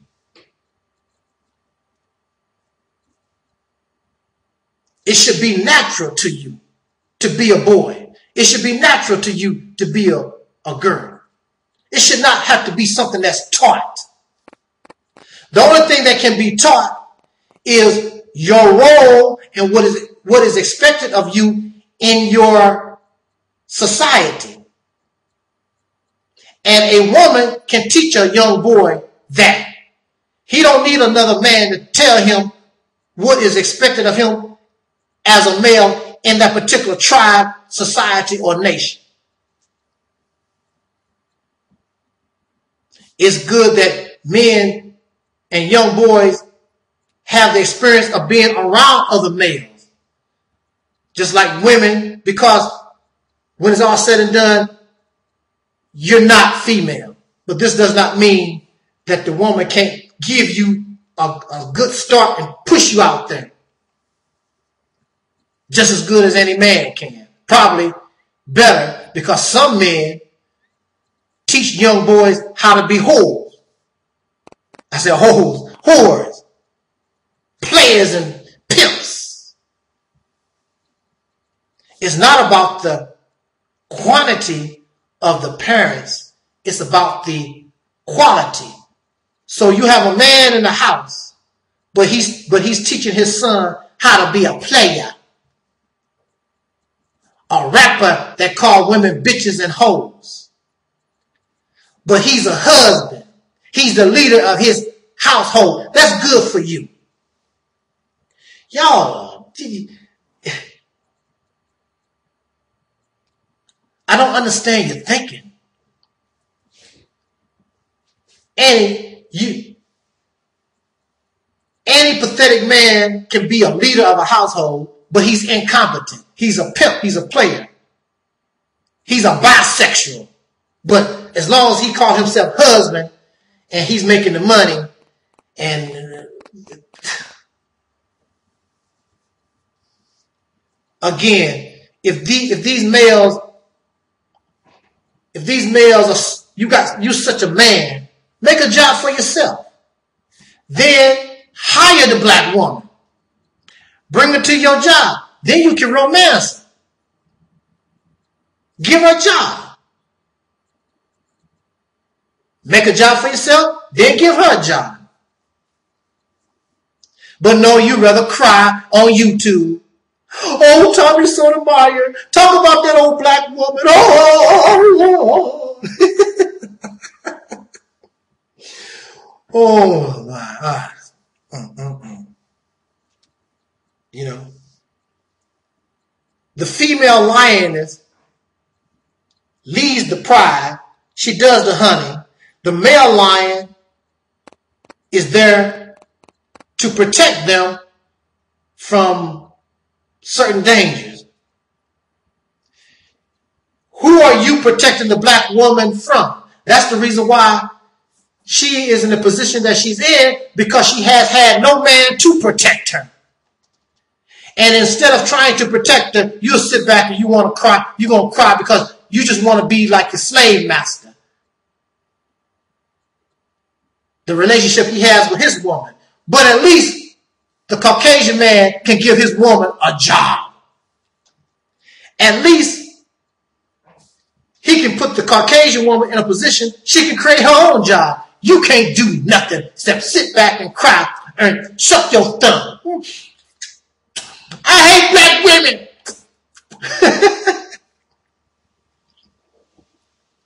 You are a pathetic black man. Very, very tacky. Instead of attacking the races, you sit around and want to attack women and sometimes even children. Instead of attacking the races, some of y'all, you want to attack the homosexual, the black homosexual community.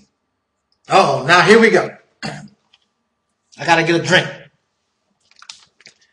Are you still with me? I've been talking a little while here.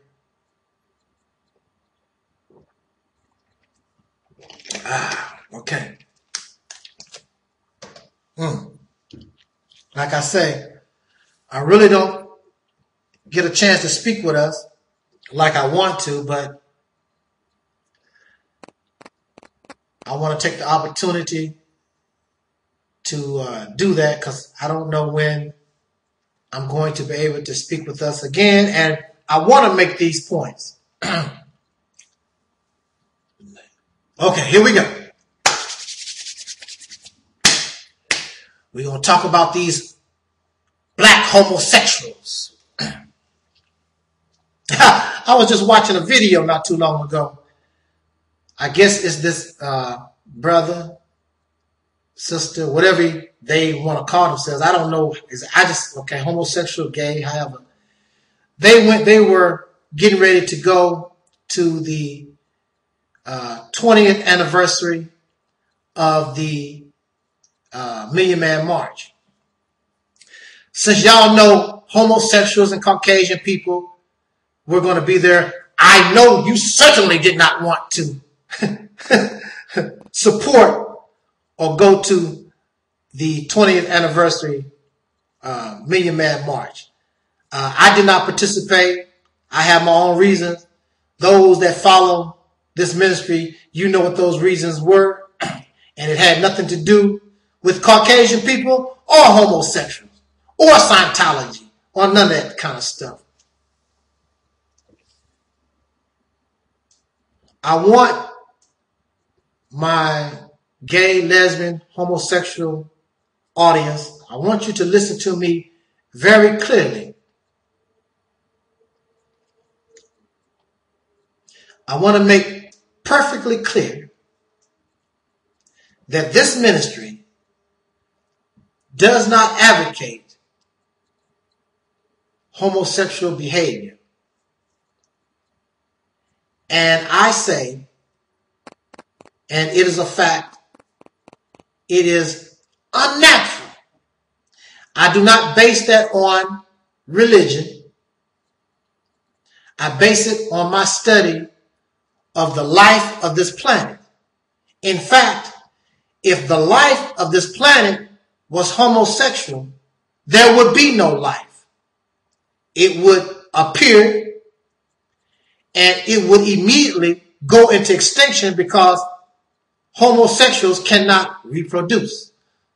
So that would make no sense in this reality on this planet. You would not have the various life forms and species that you have today. It is a lie that some animals are homosexual. You see them acting in certain ways. Domesticated animals act in a certain way because they have been domesticated. They have been incarcerated by people. They have been manipulated. However, if you take the animal out of the zoo, out of the reservation, put them back into the environment where they are natural to, even the domesticated animals, you will see that behavior begin to disappear. Most times, it is just simply frustration because they wanted to mate but could not. So males huddle amongst one another and they just go through the actions of trying to mate on another male, but they know that it's not a female, but it's just sexual frustration. It's not homosexuality. In so-called human homosexuality, in your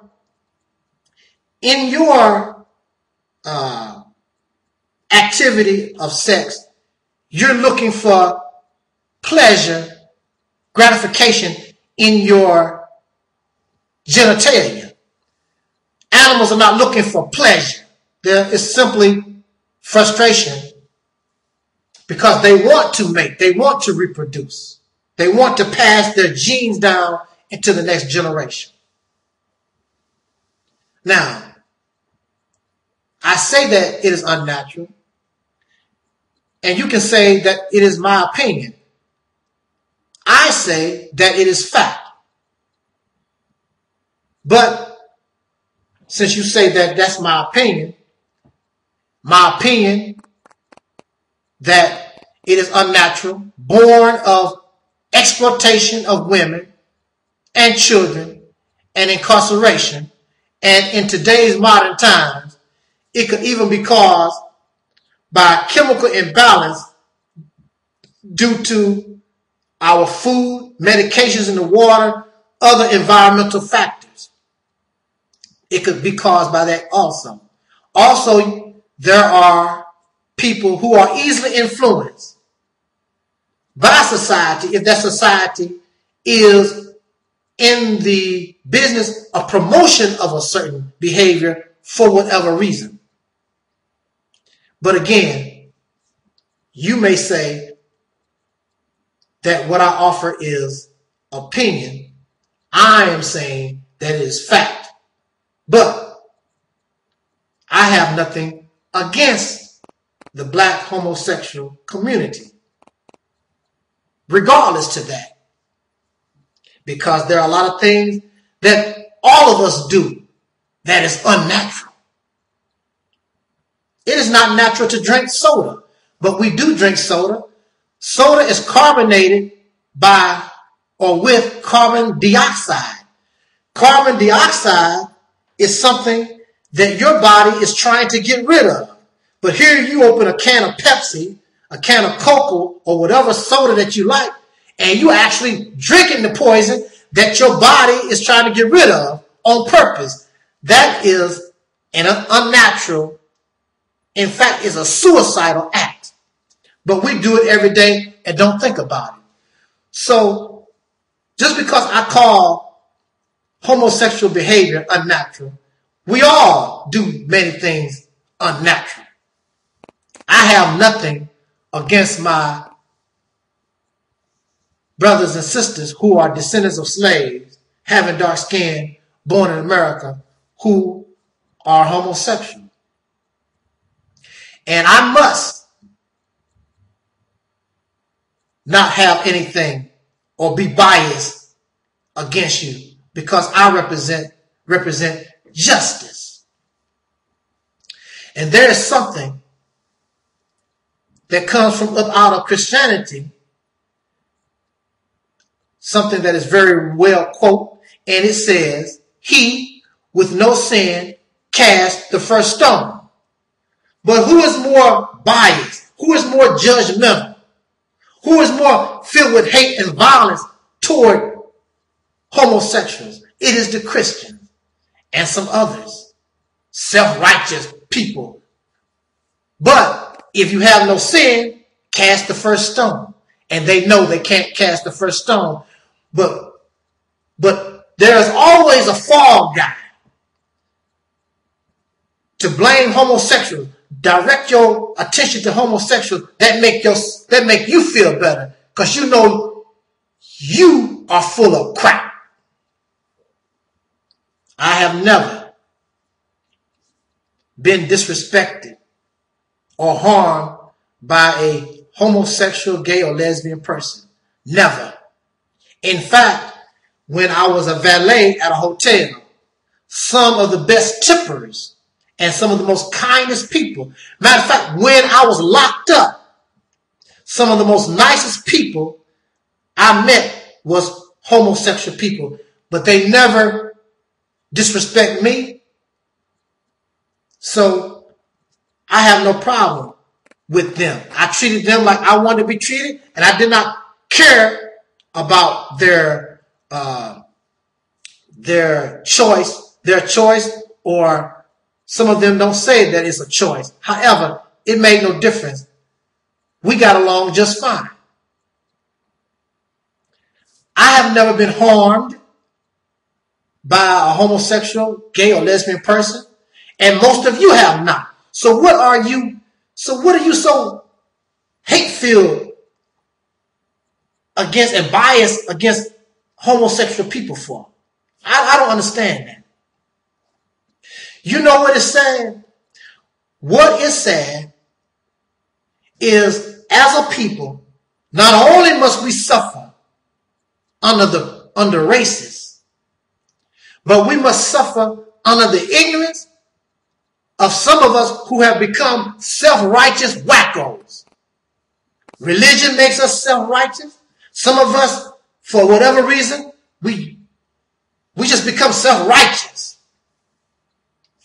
And we point, and one of the first people that we don't point at the robber, we don't point at the pedophile, we don't point at the murderer. They always point to homosexuals, the gay, the lesbian. That's the number one target. I wonder about that. Why are homosexual people the number one targets when there are so many other folks out here that will do you harm and worse? But it's always the homosexuals. The player and the pimp do more damage in the black community than homosexuals do. The drug dealer does more harm than the homosexuals do. But you will buy drugs. Woo! You will buy drugs from the drug dealer. And some of y'all men and women, you will get you a prostitute from the player and the pimp. I guess you can't get nothing from the lesbian or the gay person. So they are the perfect target.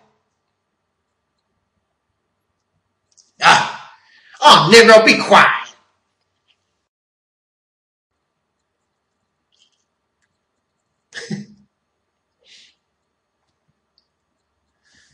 Ooh, let me get another drink.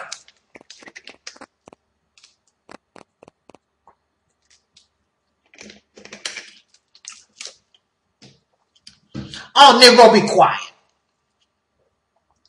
You know why. You know why we against homosexuals, lesbians, and them gays. And the way you talk, you must be a little gay yourself. Well, you want to know something? If I was homosexual, I would not hide it. I would be proud and I say it loud. That would not be a problem. And I would still smash whatever teachings you have. But I am not that. And you can bring no proof of nothing like that. And you can bring nobody forth that can bring evidence to the contrary. So that is silly. That's just what folks say because they disagree with what you're talking about. You must be gay too. I am unnatural in many ways. We all have become unnatural. These have just become unnatural in another way. You are unnatural also. It is unnatural that black folks can't come together. That's unnatural. So since you are not united with your brothers and sisters in the struggle, at least in the struggle, you are unnatural.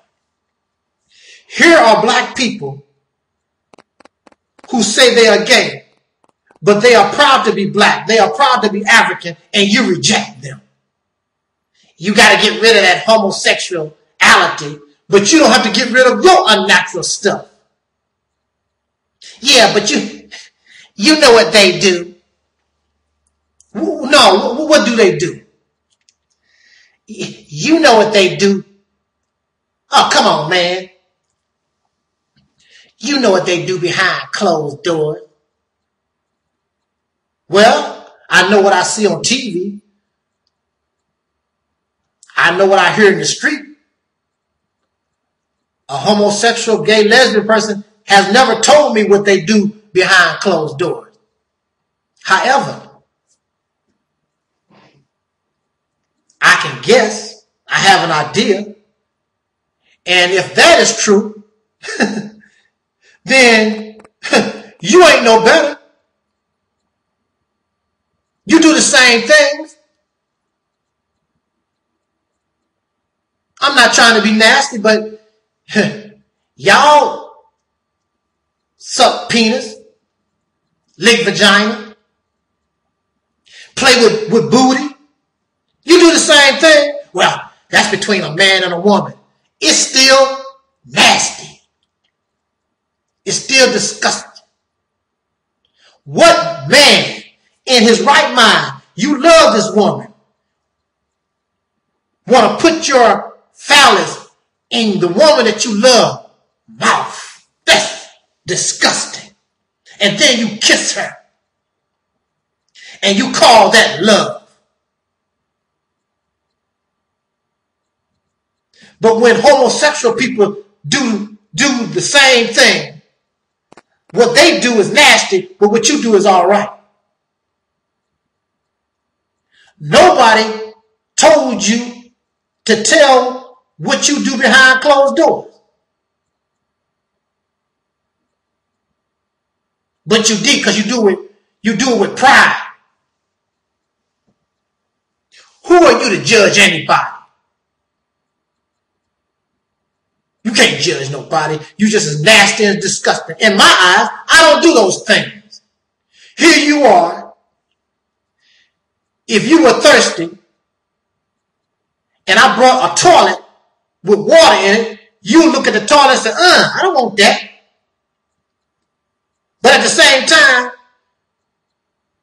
you'll lick a vagina, an anus, and put a penis in your mouth. But you don't want to get a clean drink of water out of this toilet that probably never was used. Y'all so fake and you're twisted and confused and you're thinking it's all messed up. And at the same time, here are people. They are black.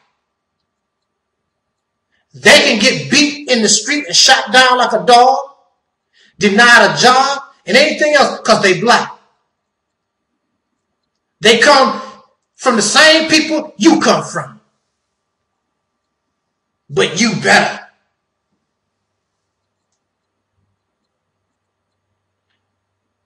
They homosexual. It is sad that not only do we have to put up with name calling and making mockery of because of the races, but we have to do the same thing dealing with some of y'all that say, I love black people. I love black people. But some of y'all gotta change. Change for what? Change for you. To please you. Who are you to change? When you gonna change? When you gonna stop doing the crap that you doing? But it's all right for you to keep doing what you're doing. Get out of here, man. Stupid stuff.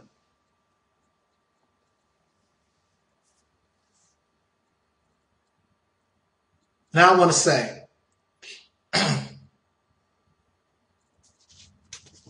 this is going to bring me to the conclusion of this talk.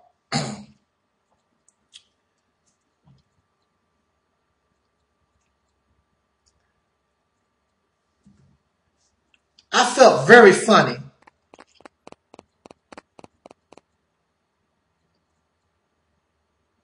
when I was in church and I tried to pray. I believed in God and I truly did not want to go to hell, but I felt funny when I prayed. Later on, I found out why.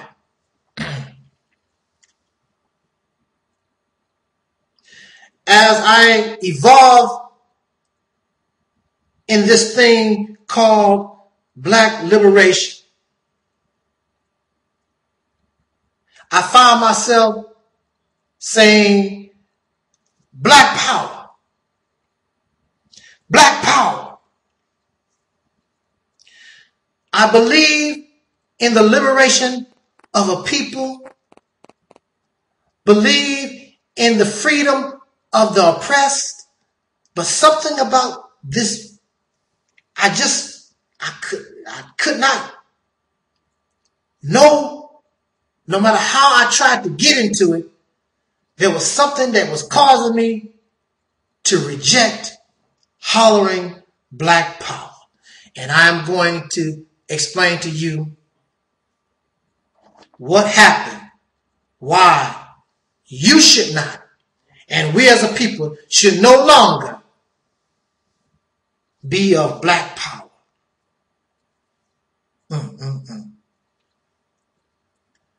Okay?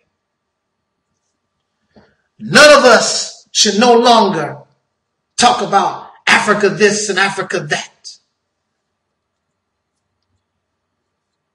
Are you listening? Here we go.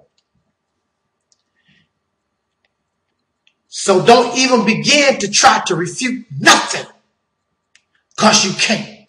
You either accept the real truth or continue in your insanity, because that's the only path that you are now riding your car down. No dark people, no dark-skinned people call themselves black and African. Would you please show me anywhere in history, anywhere, any dark-skinned people call themselves black or African? What we know of as African and black comes from out of racism, the system that oppress you, the system that took away your identity. And then the only thing that you had left is what they gave you, which was black and the African continent. And we call the Caucasian people liars, but yet and still when somebody say that we who are the descendants of slaves born in America having dark skin, we were already here and very few of us came from the African continent, we want to get angry and mad. You mean you not know African? It means all of us. In fact, it could be the mass majority of us did not come from that continent. We were already here. And we were placed in a different classification. We were made Africans by the racists. That's possible. He's a liar. And who is the one that is the biggest promoter of us being Africans? It is the racists. Y'all came from Africa. Didn't y'all see the movie Roots? This you should question, but you don't, because you're loyal to African black power, and these things come from out of racism, the very same thing that placed us in the condition that took away your identity. Then they give you this trinket of black. At one time, it was Negro. At one time, it was colored. At one time, it was simply nigger. And you grab onto it like a dog thirsty for a bone. You call yourself God and goddess and king and queen. That's nice. But at the same time, you said, mother F this, kiss my. You're profane. You call other black people coons and sambos. Where did you learn mother F from? Where did you learn coon and sambo from? You learned it from racists. So how are you so pro-black and nigger? Let's not forget nigger. No dark-skinned person taught you about sambo or coon or MF, kiss my, suck my, and nigger. You learn all that from your racist slave master and their children, but yet you so pro-black. You African. Ain't no African taught you none of this stuff. It all comes from your slave master, because black and African come from your slave master. You're nothing but a chocolate-covered version of Caucasian pink supremacy, racism. That's what you become. You don't understand that. If there was no white power, if there was no pink power, there would be no black power. It would not even exist. Show me where black power existed prior to white power. There was no need for it. There is no Africans that holler black power. There's no Africans, no dark-skinned people talking about I'm black conscious. There's no ancient people that talk about black power, black teachings. All this comes from out of, and it is a response to racism. You have your historians, William Chancellor, I believe that's what his name is. Popular ones, John Henry Clark and Dr. Ben and all these historians. And I've listened to their students and I've read some of their papers and I've listened to their videos. And I have yet, and what's his name? Kwesi, the one that takes people on tours to Egypt. I've yet to see them present a valid, direct connection to Kemet.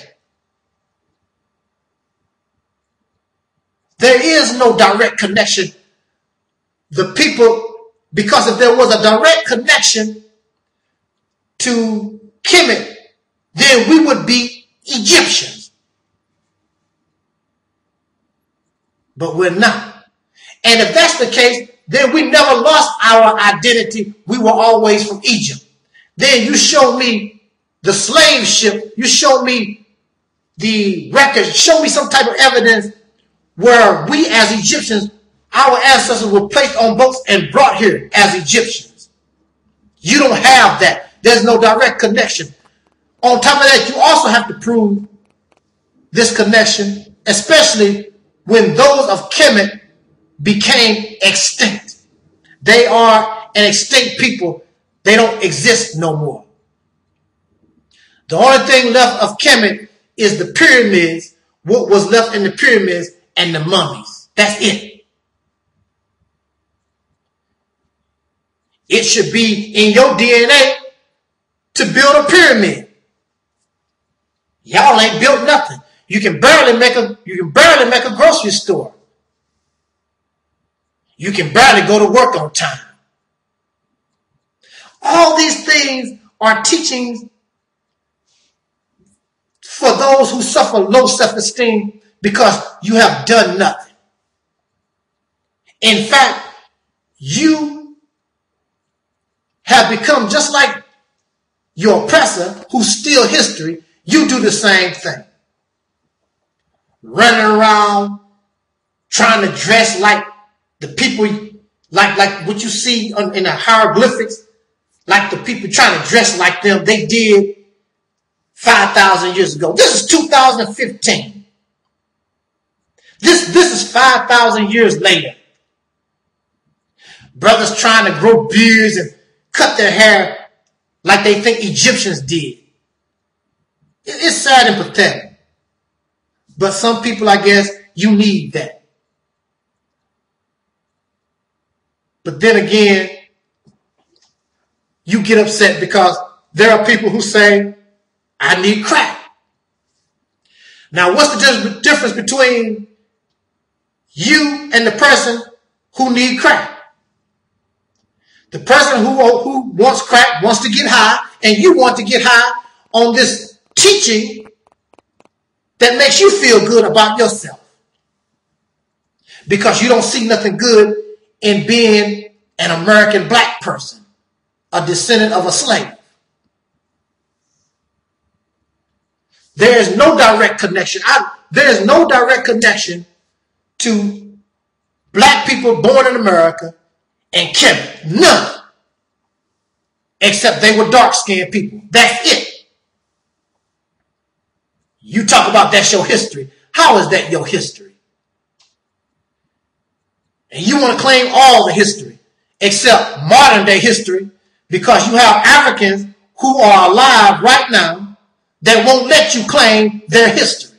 So you find any dark-skinned people who no longer exist that can't stand up for themselves and you claim their history.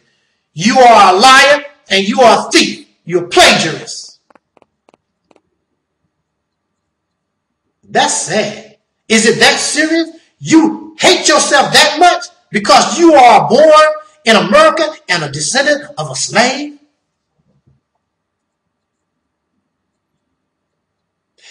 If my mother baked a cake in 1953 and I was not born until 1963, how can I claim her cake in 1953? How can I claim to be part of her history in 1953? I did not even exist. I did not exist till 1963, 10 years later. Here you are 5,000 years from Kemet. How can you claim that? Even if you were a direct descendant, how can you claim? That's their history. That period of time has nothing to do with you. What my mother did in 1953 has nothing to do with me. I didn't even exist. How can I make a claim? Matter of fact, I wouldn't even know about her cake in 1953 unless somebody told me about it, and somebody showed me a picture of a pyramid, or a pyramid. Got on a plane and went to see a pyramid. I wouldn't even know it exists because it has nothing to do with me. The black people, all the black people are our relatives. We are the original people. Let's talk about this stuff here. Some of you have neighbors right next door, and they are black people. Go over there, open the door, and get you a beer out of the refrigerator. They will call the police. You might get shot. You might get your butt whooped. But according to your way of thinking, just because somebody is black, they're your relative. They're your family. That is not true. That don't make them a blood relative. Matter of fact, if you have sex with a blood relative, like they do in being kings and queens, the blood becomes thin. And they begin to suffer from hemophilia. So you can't keep going into yourself. You have to go outside of yourself. You can't keep having intercourse and breeding babies with a blood relative. You have to find new blood.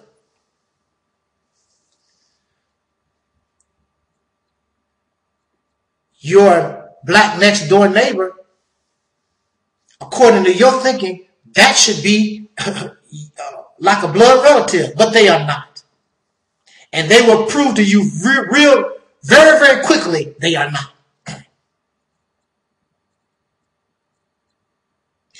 You know something? We want to be a part of something great. That's what the problem is. And we feel better because we want to be part of something great. Because we have this generation and what we are about, we have done nothing in our eyes. You and our people have survived almost 500 years of living under oppression. And we have done very well. That's the reason why we can't liberate ourselves, because we are comfortable in oppression. You have your nice house. You have a decent education. You eat good food. It's processed and poisoned, but y'all fat and healthy and jolly. You are comfortable in your oppression. But because you have a slave background, you need something else. But you don't. What about all the accomplishments that black folks have done under oppression? We need to learn our own American black history. And maybe if you understood American black history, maybe you have more pride in yourself instead of looking to Kemet or Ethiopia or some of these other places that we put on these pedestals. These people don't even exist no more. What happened to them? If they're so great, what happened to them? And if they did exist, I would guarantee you they would have nothing to do with you and me. When we were mentally dead, we tried to and beg our way so that Caucasian pink people could love us. Please, Mr. Pink Man, love me. I want to be part of society. I'm a citizen too, sir. Can I marry your daughter? I don't think so, Negro. So now that you call yourself awakened, I'm awakened now. Black Power, family. Oh, it's one fist. Or is it two? Now you want to beg Africans. And you want to steal other black folks' ancient people's history. You want to be accepted by somebody. But you are Pan-African and a black nationalist, but have no connection to Africa. You have no connection to other black people. They don't, and most of them don't want anything to do with you. You trying to go to Africa, and all these Africans trying to come to America. Something here don't make any sense.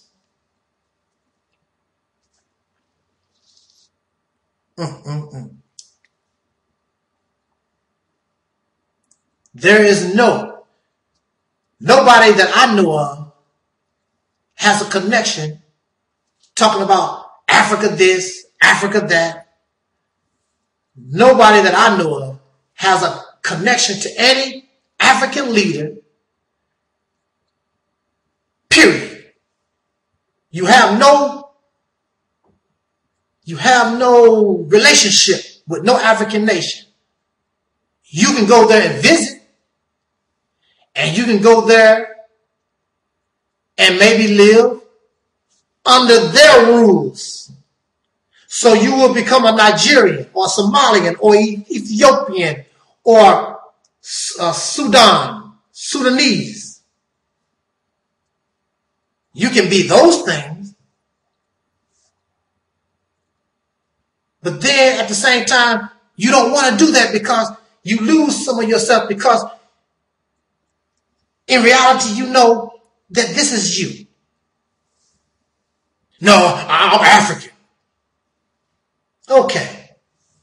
Let us finally destroy this African thing. I already gave you the neighbor example. Now, let us use the final example. There's a fish called a guppy fish. Some of y'all have raised guppy fish. Some of y'all might have guppies in your home right now. There is the original guppy fish.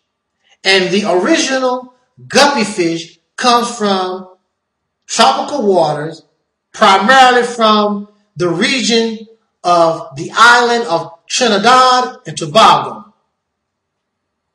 That is where they get or found the original guppy fish.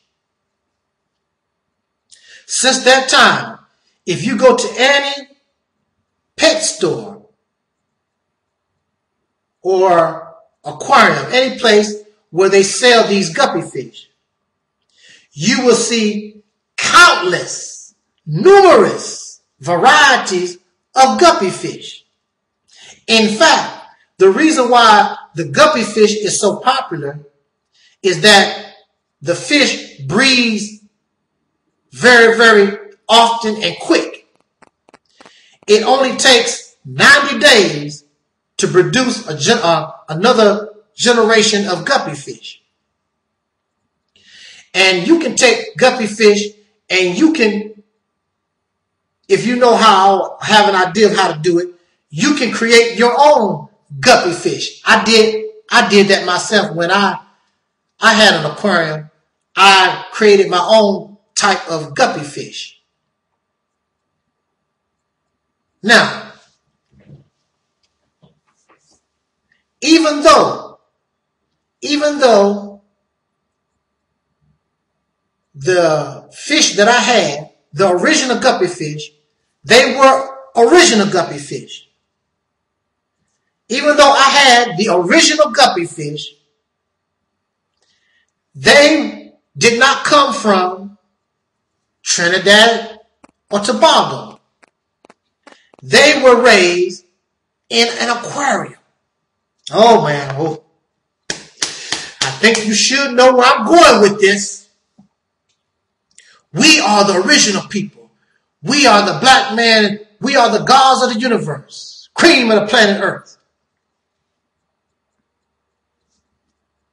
Whatever the original black people was, you are not them and will never be them. No matter how original you look. Because I know how the original, unlike us, we don't know what the original black people look like. We can guess, but we have no real idea. But we do know what the original guppy that they found in the island area. We know what they look like. And what I had in my aquarium looked like the fish that they found in Trinidad. But the fish that I had did not come from Trinidad. They were raised in an aquarium. The only life they know was in an aquarium. They don't know nothing about being in a lake, being in an ocean. They don't know nothing about that. But they look like, and in fact they were, the original guppy fish. Now, here I come. I go to the aquarium store, the pet store, and I buy these original guppy fish that was raised in an aquarium, and I take them home, putting them in another aquarium. I'm moving them from Africa to the United States. Or I could be living on the island of Trinidad, but my guppy fish did not come out of the waters of Trinidad. My guppy fish came from out of another person's aquarium who was raising the guppy fish that originally was found in the waters of Trinidad, but still was aquarium. These guppy fish were still on the island. Oh, wow. So you still have Africans who are still in Africa.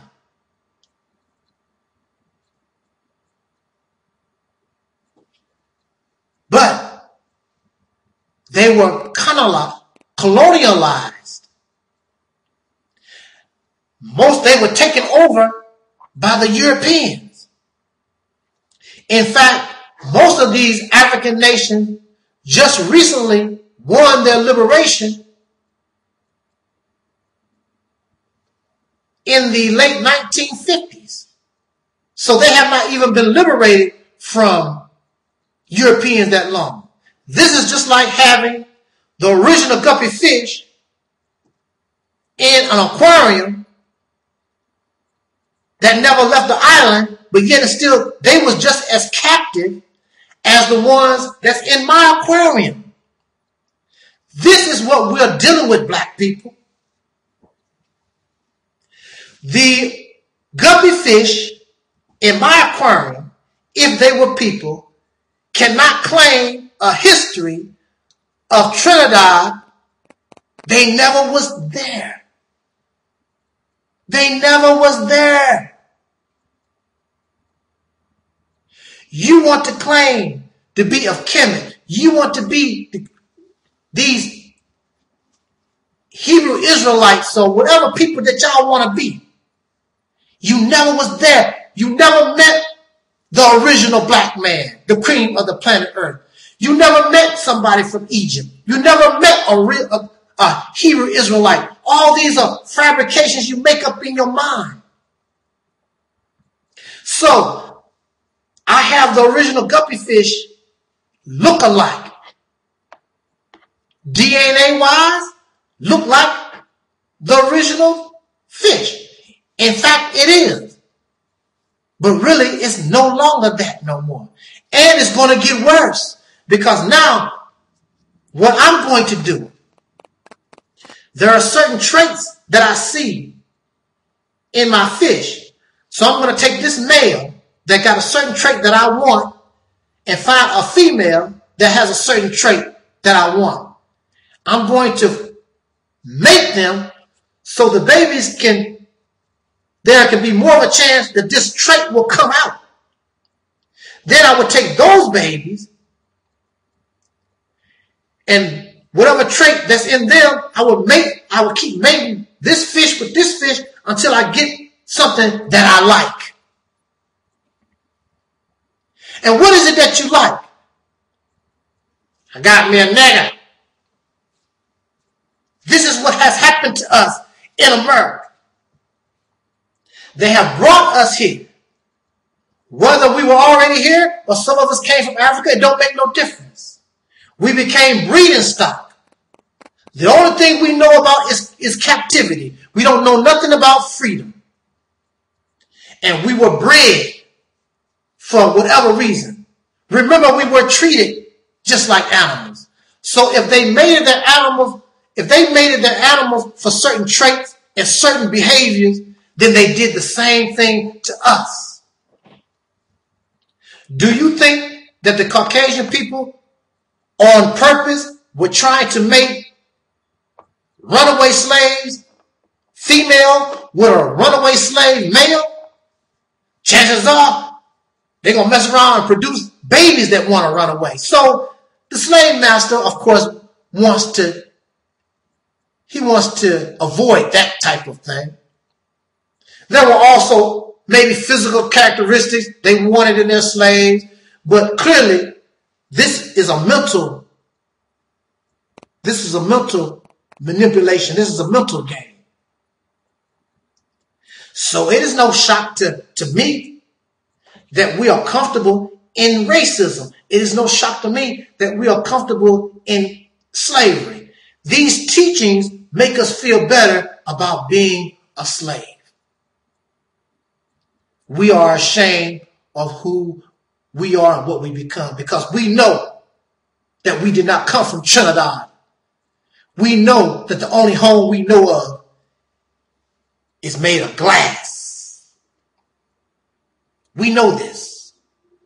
But we want to have some type of, I don't want to take this away. I mean, it's sad to take things away from people because that's how they function. But sooner or later, if you want to become a free people, a liberated people, we must remove these childish things. You don't need those things no more. I don't need to say black power. I don't need to talk about black pride in order to have pride in myself. When I talk about my skin color, the only thing I am doing is promoting racism because the racists made me a color instead of making me a human being. Your humanity was taken away from you.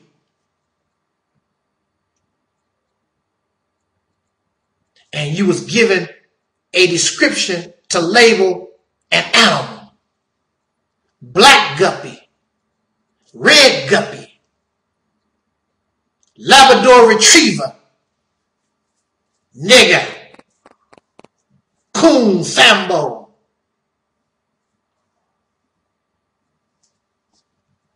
These are my animals. Do you understand what has happened to you? So this is the reason why. And since black and Africa, black power, African power, all this is a response to living under oppression, living under exploitation, living up out of slavery. And it was designed not to unite, not to liberate, but it was designed to enslave. So now you understand, or you should understand why the unification and why black folks, why the descendants of slaves, having dark skin, born in America, why you hate yourself so much. You can't unite because you are uniting on a platform that puts you in the condition that you're in, and it is racist. You've become a chocolate-covered racist. You are a racist wannabe. And if you take the black out of some of y'all talk and put white, we couldn't tell you from somebody in the Ku Klux Klan or the Nazi Party. You superior. You so great. But unlike them, you can't back it up. All you have is talk. So you got to steal history from Kemet, this man's history and this woman's history, to try to make yourself feel good. There's no need for that anymore. Sooner or later, as we grow and develop, it's time to put away childish things, just like in religious teachings. When I was a child, I spoke like a child, but when I become an adult, paraphrasing, I put away childish things. And that's what I have done. I've no need to worship a God, because I found God in self. And God don't pray or worship to another God. You honor and respect another God, but you don't worship and pray and depend on some God. You found God in yourself.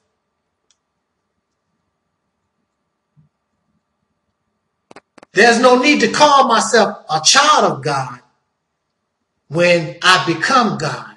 I'm no longer a child.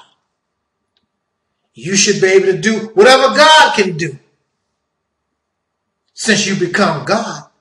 But many of you remain children of God because you know, or your idea of a God, you can't live up to that expectation. Brothers and sisters, well, if we're not Africans, if we're not black, what are we?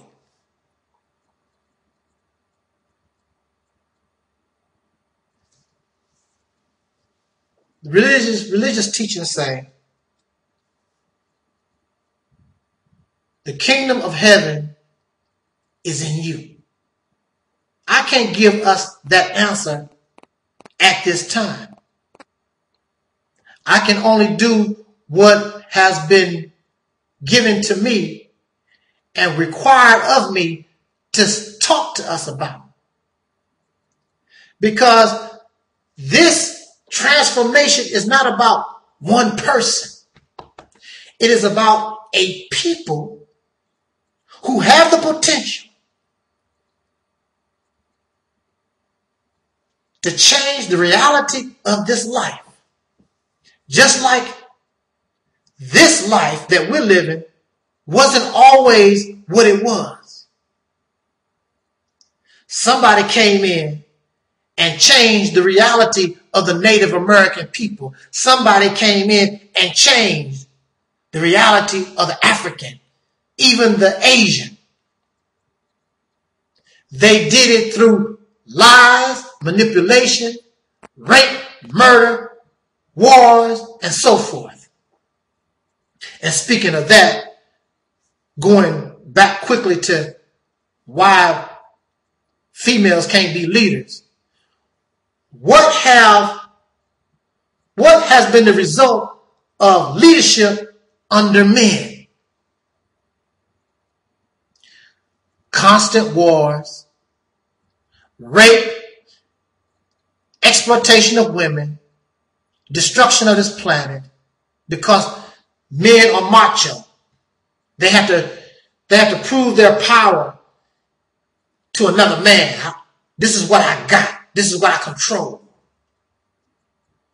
Living under the leadership of men,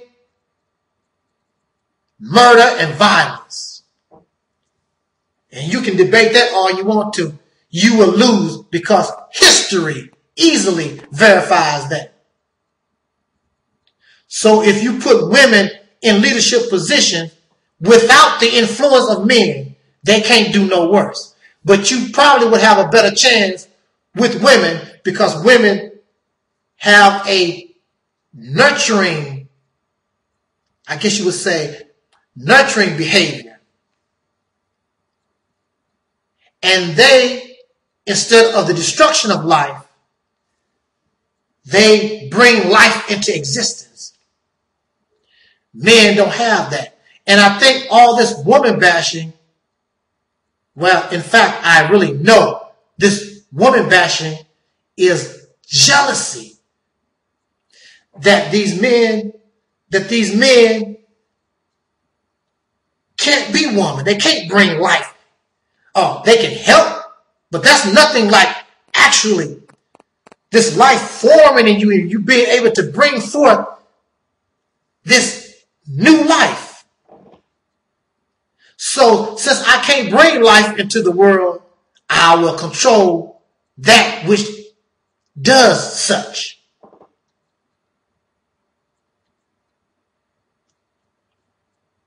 And not only that, I will make it serve me like a slave.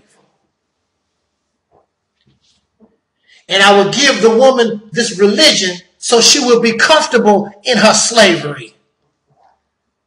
Like black folks have become comfortable slavery, we have been given religion, or even so-called spirituality, whatever you want to call it. It makes you docile and comfortable in your oppression. As long as you have a house and a car, and they don't kill too many of us, kill a few Negroes now and then, don't get too carried away, then maybe one day the races will finally be able to live in peace.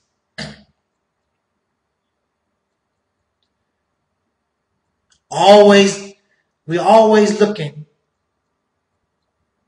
for happiness. And we deserve happiness.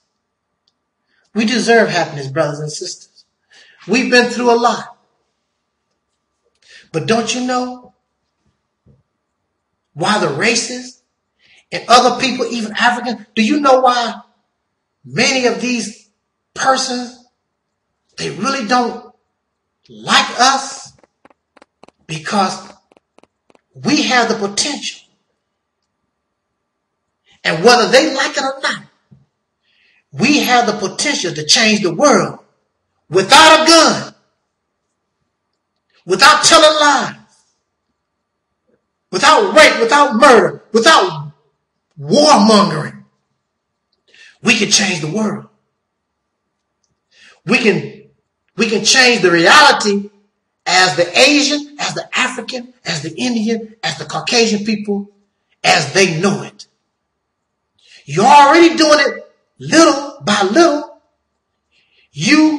Our people, these descendants of slaves having dark skin, born in America, we have influenced the world because of our creativity, who we are.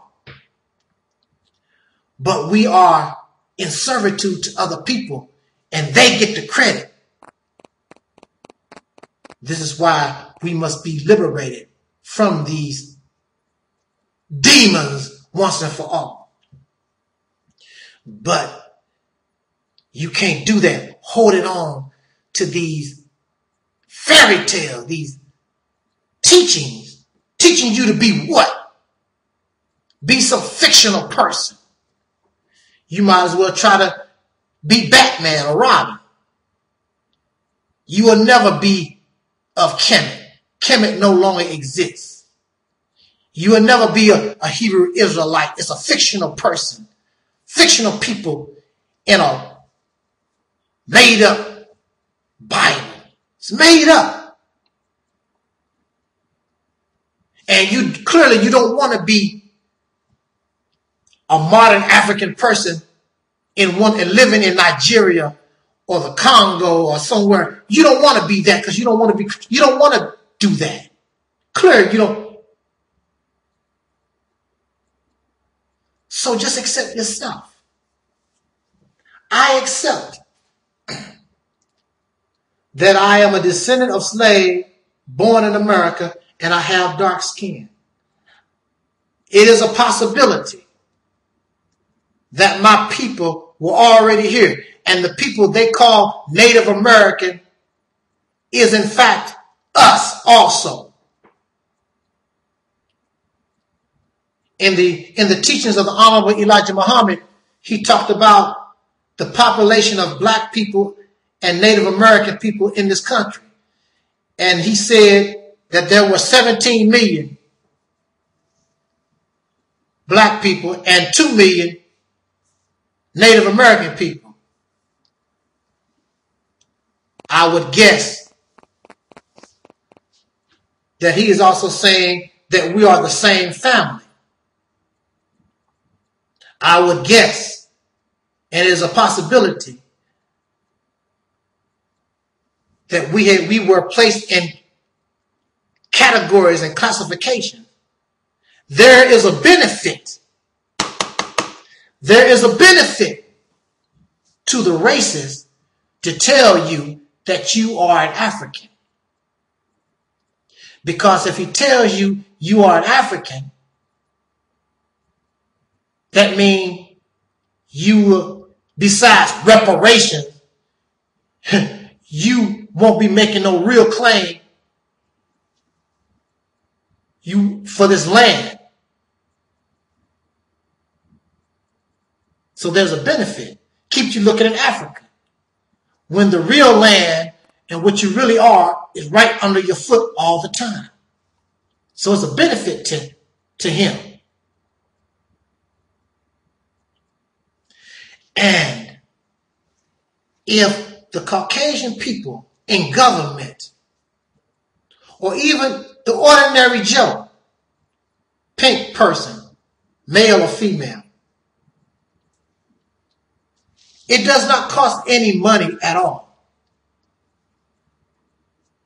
But they should request of their government to really open up the files, because all this has been, it's been hidden and it's been made to be forgotten, because those who really know are long deceased and they did not pass no information down to their children.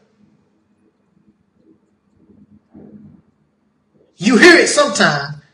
There are brothers and sisters who know that they are also Native Americans. They know that because somebody in their family told them that and passed that information in their family. But because we have become Africanized, the only thing we think about is Africa, we ignore all this other information about our relationship with what is called Native American people. You can even look at some of the old pictures of so-called Native Americans, the old pictures. Look how dark those people are. They call them the red man. Those people look more like dark-skinned black people to me. There's a lot of things we need to start thinking about.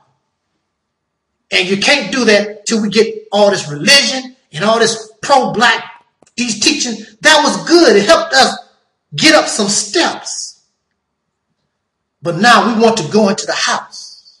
Now we want to get the key and open up the door and go into the house. And what is the house? The house is the same house that the Christians talk about. I want to go to the house of my fathers, that which of many mansions. I want to go into the house. I want to go to heaven, the hereafter.